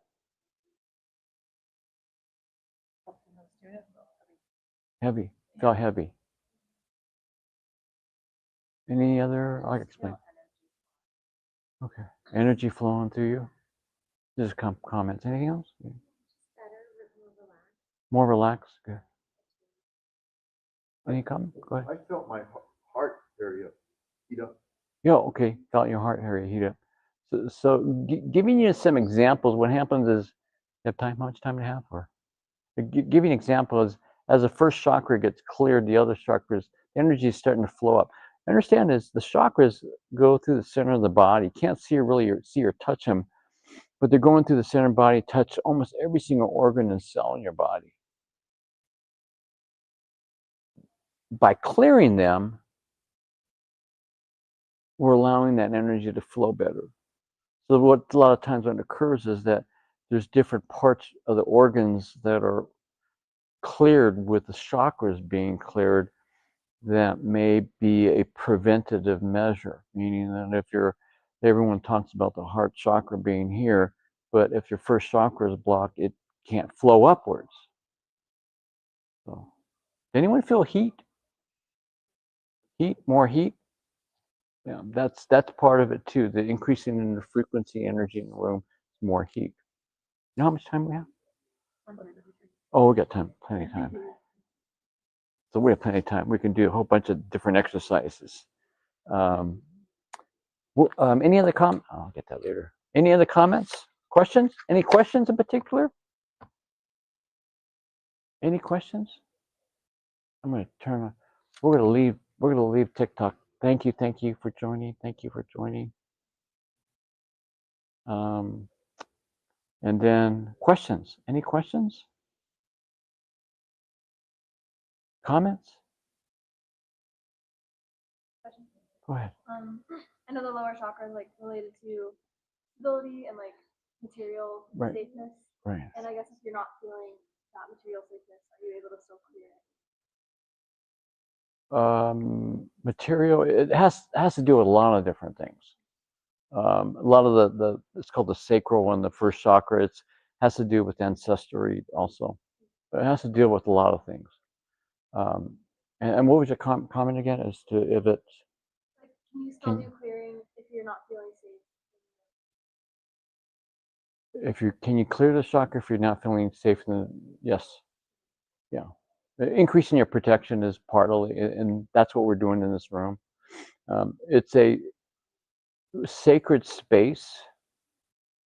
And if you notice is that when you walk out of this room, you want to really stay in this room because it has a different sense of more of a peace and calmness. There, I have a question. Go ahead. I assume there's like a cyclical relationship. So if you were to clear your root chakra, then your material sense of safety would improve as well. You mentioned that different blockages manifest themselves in different circumstances. Well, blockages are almost all there. Every person has blockages in different areas. And so in the practice and the workshops that we do, we clear a lot of different blockages because number one, you're looking at a possible, let's go from one of the areas that most people are familiar with was cancer. Okay. Cancer could be an organ. In the teachings that my teacher teaches, it's called Shen Qi Jing. Shen is the soul, heart, mind of the soul, heart, mind of the word. Everything has a message everything has a Shen Qi Jing. The word has a Shen Qi Jing. So cancer has a Shen Qi Jing. The organ has a Shen Qi Jing. Related, unrelated organs have a Shen Qi Jing. The blood related to that. So you're looking at different emotion of cancer, the mental, the spiritual aspect of that. What other aspects of that is, you're looking at what is it causing. So it's more than just the word. Everything and everyone has what's called a Shen Qi Jing. And that's what it's called is Shen Qi Jing is because everyone has a soul, heart, mind, and body. It's saying the cancer has a soul, heart, mind, and body like a person, like a human being in a way. And so if it can transform, you transform. Is it that simple? Kind of yes and kind of no, but it takes some work. But understand is that it has a message. It has a message somewhere too. Where does it have a message? And that's the big thing is that people have cancer in one area and it starts to go in all different areas. Because the body, the way I look at it, I'm not anywhere close to anything medical related, but when you're looking at the body, everything is closed.